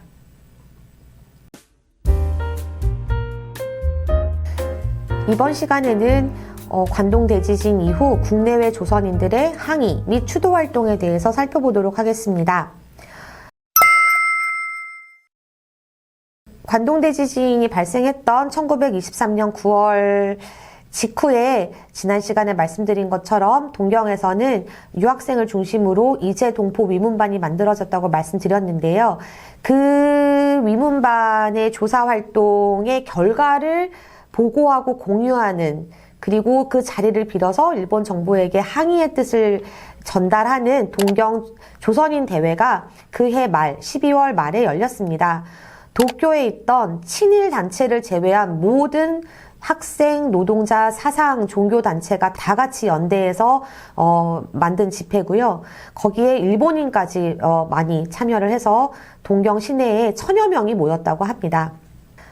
한편 상하이에 있었던 대한민국 임시정부에서도 외교총장 조소왕의 명의로 당시 일본의 외무대신 겸 총리 대신을 하고 있던 야마모토 곤베 앞으로 항의서를 전달을 했습니다. 그뿐만이 아니라 상하이 교민 대회가 열리기도 했습니다. 거기서 이 사람들의 뜻을 모아서 경고서라는 이름의 문서를 일본 정부에게 발송하기도 했고요. 그뿐만이 아니라 러시아, 중국, 국내에 있던 많은 조선인 단체들이 그리고 일본 정부는 끝끝내 무대응으로 일관하지만 그래도 할 수 있는 최선을 다해서 아파하고 그리고 항의의 뜻을 전달을 했습니다. 그리고 1년이 지난 1924년에는 조선과 일본, 동경입니다만 최대 규모의 기념일 투쟁을 합니다. 큰 계기가 되는 날을 기회 삼아서 자신들의 뜻을 전달하고 항의를 하고 주장을 하는 그런 것들을 말합니다. 그래서 도쿄에서도 서울에서도 큰 집회가 열립니다. 그런데 1925년이 되면은 그 이후 점점 더 힘들어집니다. 일단 일본에서는 25년, 26년이 되어 가면서 그때까지 그 조선인이란 이유 하나만으로 손을 한꺼번에 다 잡을 수 있었던 학생, 노동자, 사상, 종교 단체가 서로 각자의 길을 가게 됩니다. 그래서 추도 집회가 열리지 않는 것은 아닙니다만 별개의 집회를 열게 됩니다. 그렇지만 일본에서는 아무래도 학살의 현장이자 지진의 현장이었기 때문에 훨씬 더 사람들이 공감을 했을 테고요. 그래서 30년대가 들어서면 대규모 집회는 이제 뭐 더 이상 불가능해지지만 예를 들어서 뭐 전단지를 만들어서 뿌린다던가 이런 식으로 방법은 달라지고 작아지지만 계속적인 활동을 합니다. 그런데 30년대 중반 이후 중국 침략이 가속화되면서부터는 관동대 지진 조선인 학살 희생자 추도뿐만이 아니라 일본의 모든 사회운동이 더 이상 기능하지 못하게 됐을 때에 같이 이러한 활동들도 힘들어집니다. 한편 조선은요, 1925년부터는 제로는 아니지만 거의 추도식 또는 추도 활동이라고 할 수 있는 것들이 찾아보기 힘들어집니다. 물론 가장 큰 이유는 그거를 못하게 막고 있는 당국의 탄압 및 통제일 텐데요. 그러다가 점점 더 조선인 단체가 조선인의 피해자를 추도하는 것이 아니라 조선에 살던 일본인들, 제조 일본인과 그러니까 시라던가 도라든가 경찰서, 각지의 경찰서가 함께 공동 주최를 해서 그 지진 때 돌아가신 모든 희생자들을 기리는 추도식으로 점점 더 성격이 달라집니다. 물론 그 추도하는 희생자 안에는 조선인들도 개념적으로는 포함이 되어 있겠지만 제조 일본인과 관 경찰이 주도를 하고 심지어 추도식을 연 다음에 신사를 참배하고 거기는 각지의 제한군인의 일본에서는 학살의 그 주체였던 자경단의 메인 구성원이라고 말씀드린 바 있는데요. 제한군인회가 각지의 추도식에 공식적으로 참여를 하고 심지어 이토 히로부미를 모시고 있던 신사에서 행사를 하고 이러한 곳에서 열리는 추도식에 조선인들은 더 이상 추도의 주체이지도 못했고 추도의 대상이지도 못하게 되었습니다. 그러다가 1930년대 중반 침략 전쟁이 가속화되고 40년이 넘어가면은요, 심지어 이날을 계기로 전쟁에서 승리를 기원하고 이날은 하루 정도 술 안 먹고 그 전쟁에서 고생하는 우리로 치면 국군 장병의 건강과 승리를 비는 그런 걸로 완전히 변질이 됩니다. 아마 일본에서도 마찬가지였을 것 같습니다. 그러다가 45년 8월 15일 해방을 맞습니다. 가장 먼저 움직인 거는 역시나 일본의 도쿄였습니다. 도쿄에서는 해방 직후 1945년 10월에 제1본 조선인 연맹, 약칭 조련이라는 단체가 결성이 됩니다. 그러니까 해방되자마자 조선인들의 커뮤니티가 만들어진 건데요. 그래서 이 조련과 일본 공산당 등등의 단체가 모인 추도회가 1946년 9월 1일, 그러니까 1년 지난 뒤, 그러니까 아무래도 8월 15일 해방을 맞고 그로부터 보름 뒤인 그 해의 9월 1일은 조선도 일본도 아무것도 하지 못했고요. 1년이 지난 동경에서는 추도회가 열렸는데 무려 5,000명이 참석을 합니다. 근데 이 46년은 관동대지진의 기념일 이러한 추도식뿐만이 아니라 3.1절 기념, 8.15 기념, 9월 1일 관동대지진 기념이라기보다는 추도, 이 세 가지가 제일조선인의 정치운동의 큰 핵심입니다. 정말 대규모로 동원을 하고 집회를 열고 가도행진을 2시간씩 하고, 그러니까 3.1 운동을 기리고 8.15를 경축하고 9월 1일에 관동대지진 희생자를 기리는 게 목적이지만 그 자리를 빌어서 그때그때의 제일조선인들의 목소리를 일본 사회 또는 일본 정부에 표출하는 그런 기회를 삼은 거죠. 한편 서울에서도 열립니다. 하루 뒤 9월 2일에 이 조련이라는 일본 제일조선인 단체인데요. 서울에 위원회가 설치되어 있었습니다. 서울위원회와 반일운동자 구원위원회의 주최로 추도회가 열리긴 합니다. 이 추도회는 민주주의 민족전선, 민전 약칭으로 많이 알려져 있는데요. 계열의 단체들이 모여서 서울에서 추도회를 여는데 도쿄만큼의 규모와 파급력은 아니었다고 합니다. 그리고 다시 일본으로 건너가서 2년이 지난 1947년 3월 1일, 날짜만 들어도 딱 무엇을 기념하는지 아실 것 같은데요. 3.1 운동을 기념하여 조련의 치바현 본부에서는 관동대진제 희생동포 위령비, 왼쪽의 사진과 같은 비를 세웁니다. 이러한 위령비나 추도비는 1923년 직후부터 일본의 각 지역에 작게나마 계속 만들어져 왔습니다. 일본은 지금도 그렇지만 장례 절차나 망자에 대한 의식이라던가 추도는 대부분 불교가 담당을 합니다.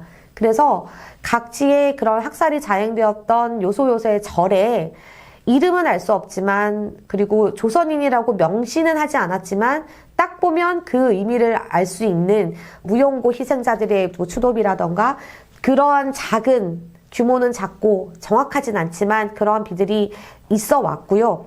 그랬는데 47년에 그 해방이 되고 조련이 결성된 이후에 이거 엄청 크거든요. 엄청 크고, 그리고 47년 당시 일본에 있는 모든 비를 통틀어서 학살의 주체로 일본 국가와 민중을 명기한 건 이 비가 유일했습니다. 47년 당시. 그 이후에는 2009년, 그러니까 62년 후에 또다시 만들어지는, 그만큼 일본도 뜻있는 시민들도 있고 하니까 이 학살의 역사가 계승이 되고 추도도 계속 이어져 오지만, 이러한 비를 세우고 심지어 거기다가 일본 국가와 민중들이 죽였다라고 명기할 수 있는 거는 정말 힘들고 큰일인데, 당시에 47년 당시에 제일조선인들의 위세라고나 할까요? 이 파워가 늘 느낄 수 있을 것 같습니다. 그리고 아마 첫 번째 시간에 말씀드린 것 같은데요. 같은 47년에는 제일조선인 중에 살아남으신 분들의 생존자들의 증언 체험을 담은 책이 발간이 됩니다.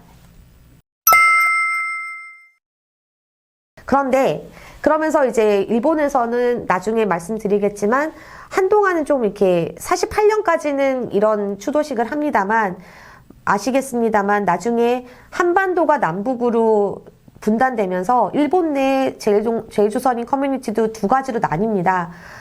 대한민국과 연결되어 있는 민단, 그리고 조선민주주의 인민공화국과 연결되어 있는 조련, 나중에 총련으로 이름이 바뀌는데요. 그렇게 분단이 되고 분열이 되면서 이러한 한데 모여서 5,000명이 모여서 하는 이러한 집회는 하지 못하게 됩니다.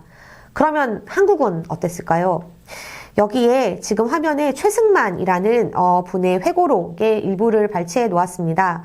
이 최승만이라는 분은 당시에 유학생으로 건너갔다가 도쿄에 있었던 한국 YMCA에서 간부로 오랫동안 역임하신 분입니다. 그래서 이 관동대 지진 당시에는 유학생 그리고 도쿄에 있던 그 조선인들의 약간 대표격으로 경시총감이 이 사람을 불러서 우리 좀 협력 좀 하자. 따로 별도로 부를 정도로 그 정도로 이제 오래도 있었고 그런 역할을 하셨던 분인데요. 이분이 이렇게 남겼습니다. 나중에 회고록입니다. 내가 도쿄에 있을 때는 매년 9월 1일이 되면 잊지 않고 반드시 유학생들과 함께 추도식을 했다. 그런데 1934년에 내가 조선에 돌아와 보니 9월 1일이 되어도 신문이나 잡지나 어떤 단체나 학사를 말하는 데가 하나도 없었다. 그런데 1982년, 그러니까 59년 만인 작년에야 비로소 추도회도 하고 각 신문에도 떠들기 시작하였다. 무관심이라고나 할까? 알지 못해서 그랬을까? 이것만큼 큰 과오가 또 어디에 있을까? 이런 글을 남겼습니다.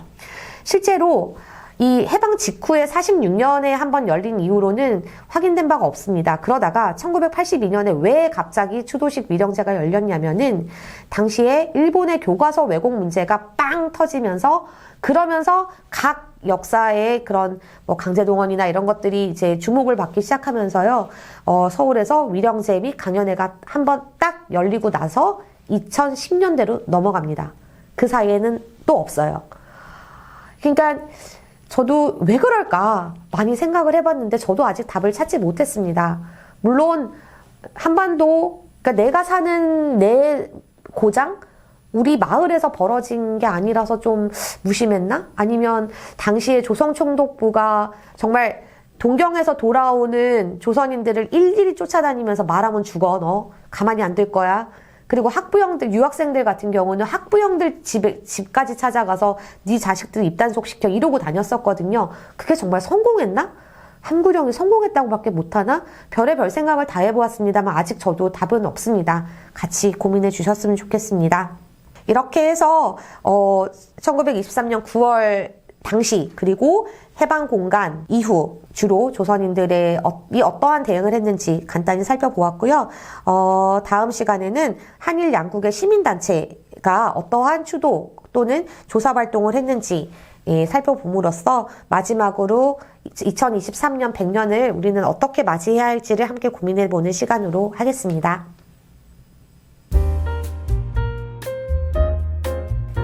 이번 시간에는 이 주제의 마지막 강의로 한일 양국의 시민활동과 앞으로의 과제에 대해서 말씀드리도록 하겠습니다.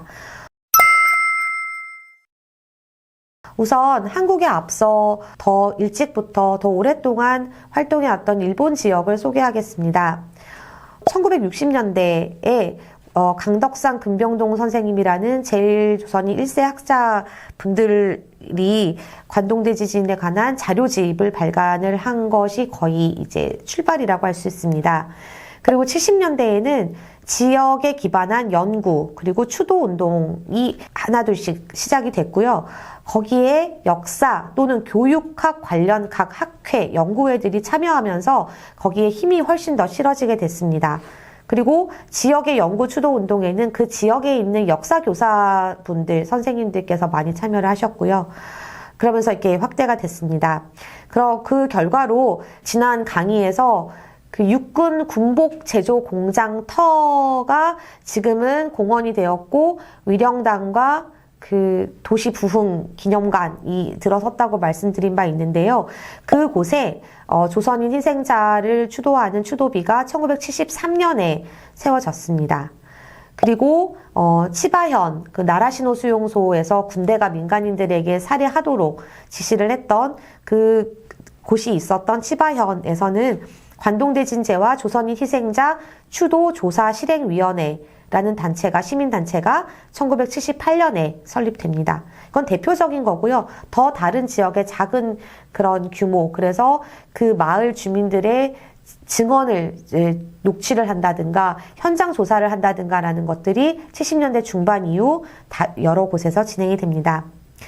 1980년대에 들어서면 아라카와, 그러니까 도쿄 지역의 첫 번째 사례로 지난 강의 때 소개를 한 바 있는데요. 군대가 기관총으로 쏘았고 아직 살아있는 사람에게까지 불을 질러 태워 죽였다. 시체가 장작더미처럼 쌓여 있었다라는 증언이 남아있는 그곳입니다. 그 지역에 관동 대진제 때 학살된 조선인 유고를 발굴 위령하는 모임이 1982년에 만들어졌고요. 실제로 아라카와 강변의 유해를 발굴하고자 시도는 했습니다만 발견을 하진 못했습니다.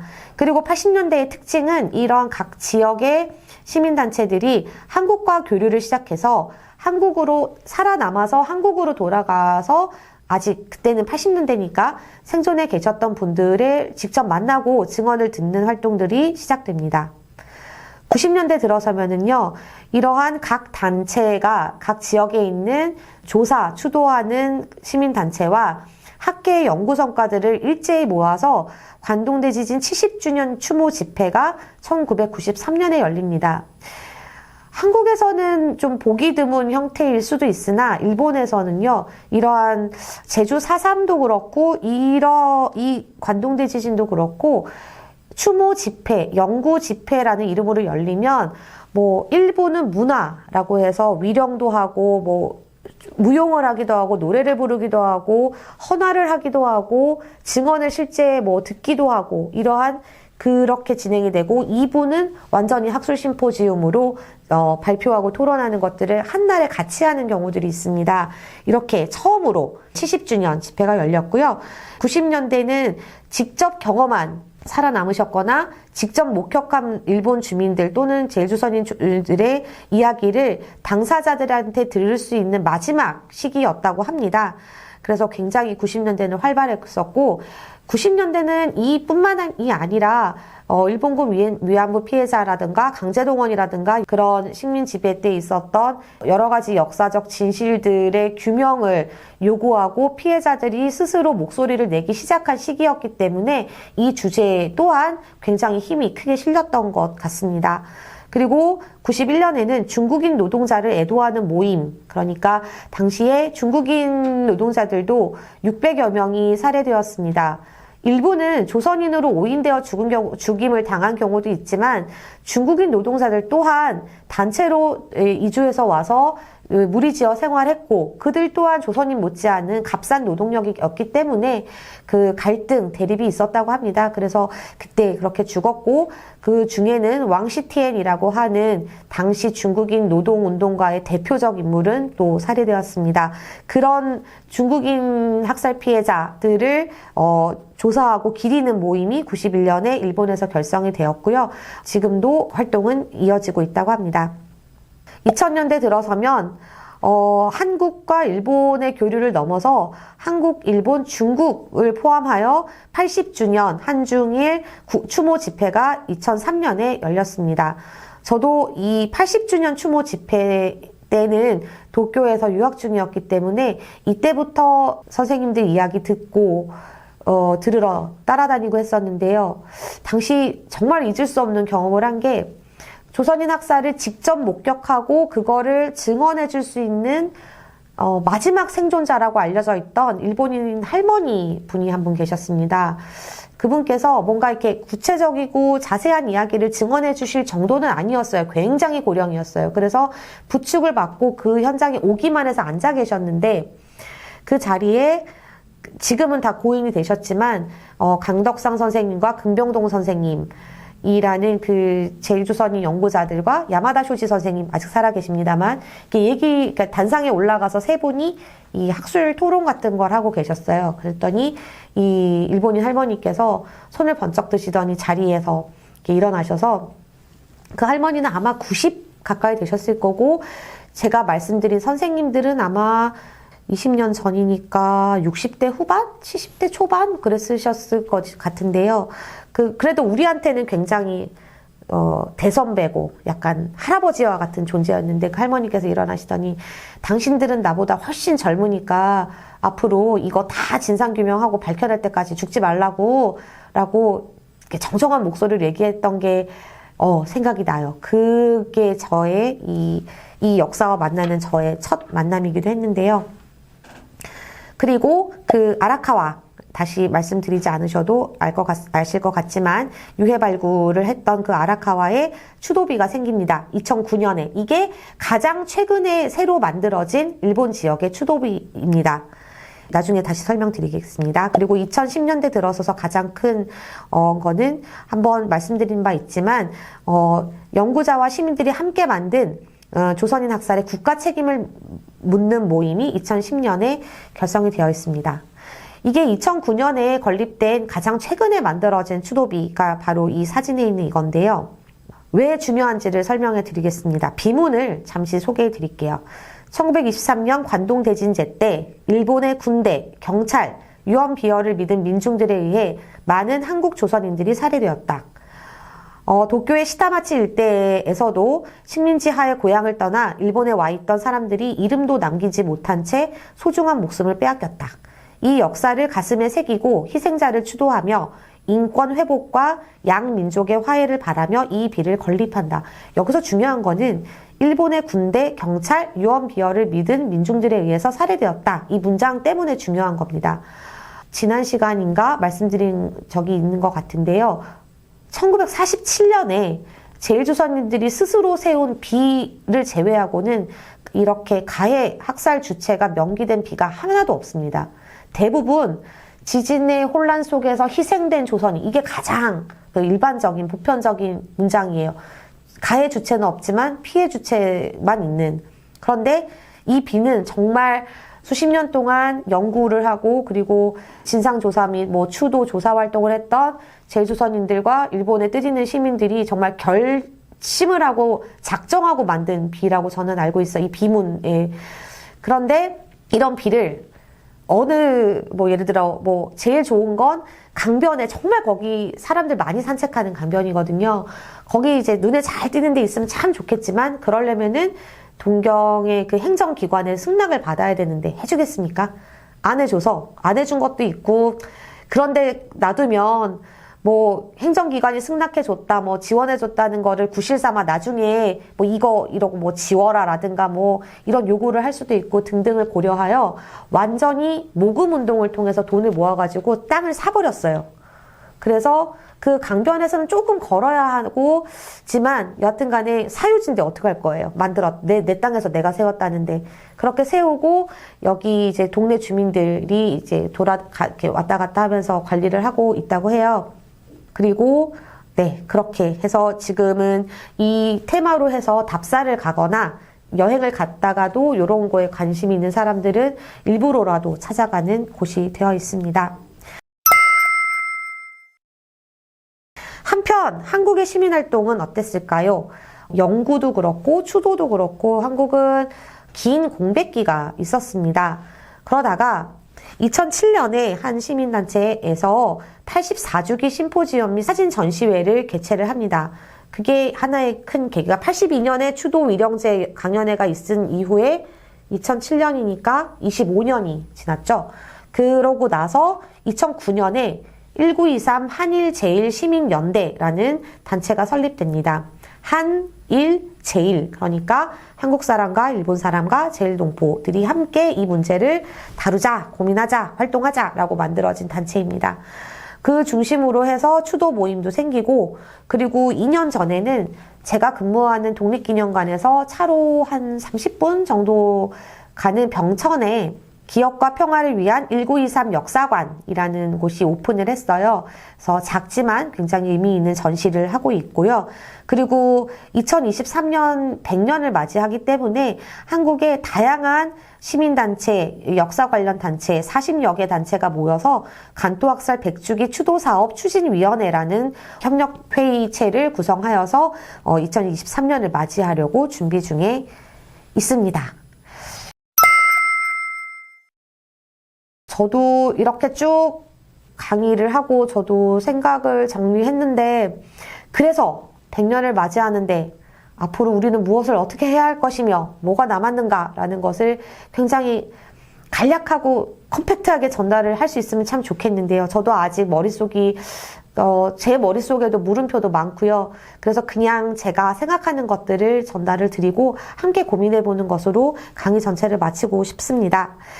일단은 한번 누구를 기억해야 하는지를 한번 생각해 보고 싶어요.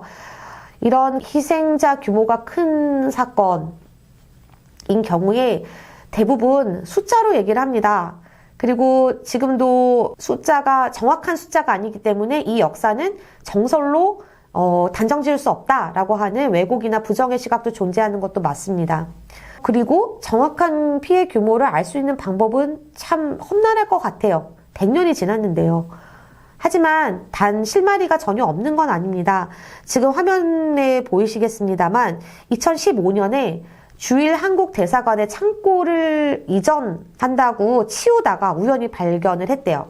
1952년, 53년 당시 한일회담을 준비하는 과정에서 일본 진제시 피살자 명부라는 것을 한국 정부가 작성을 했나 봅니다.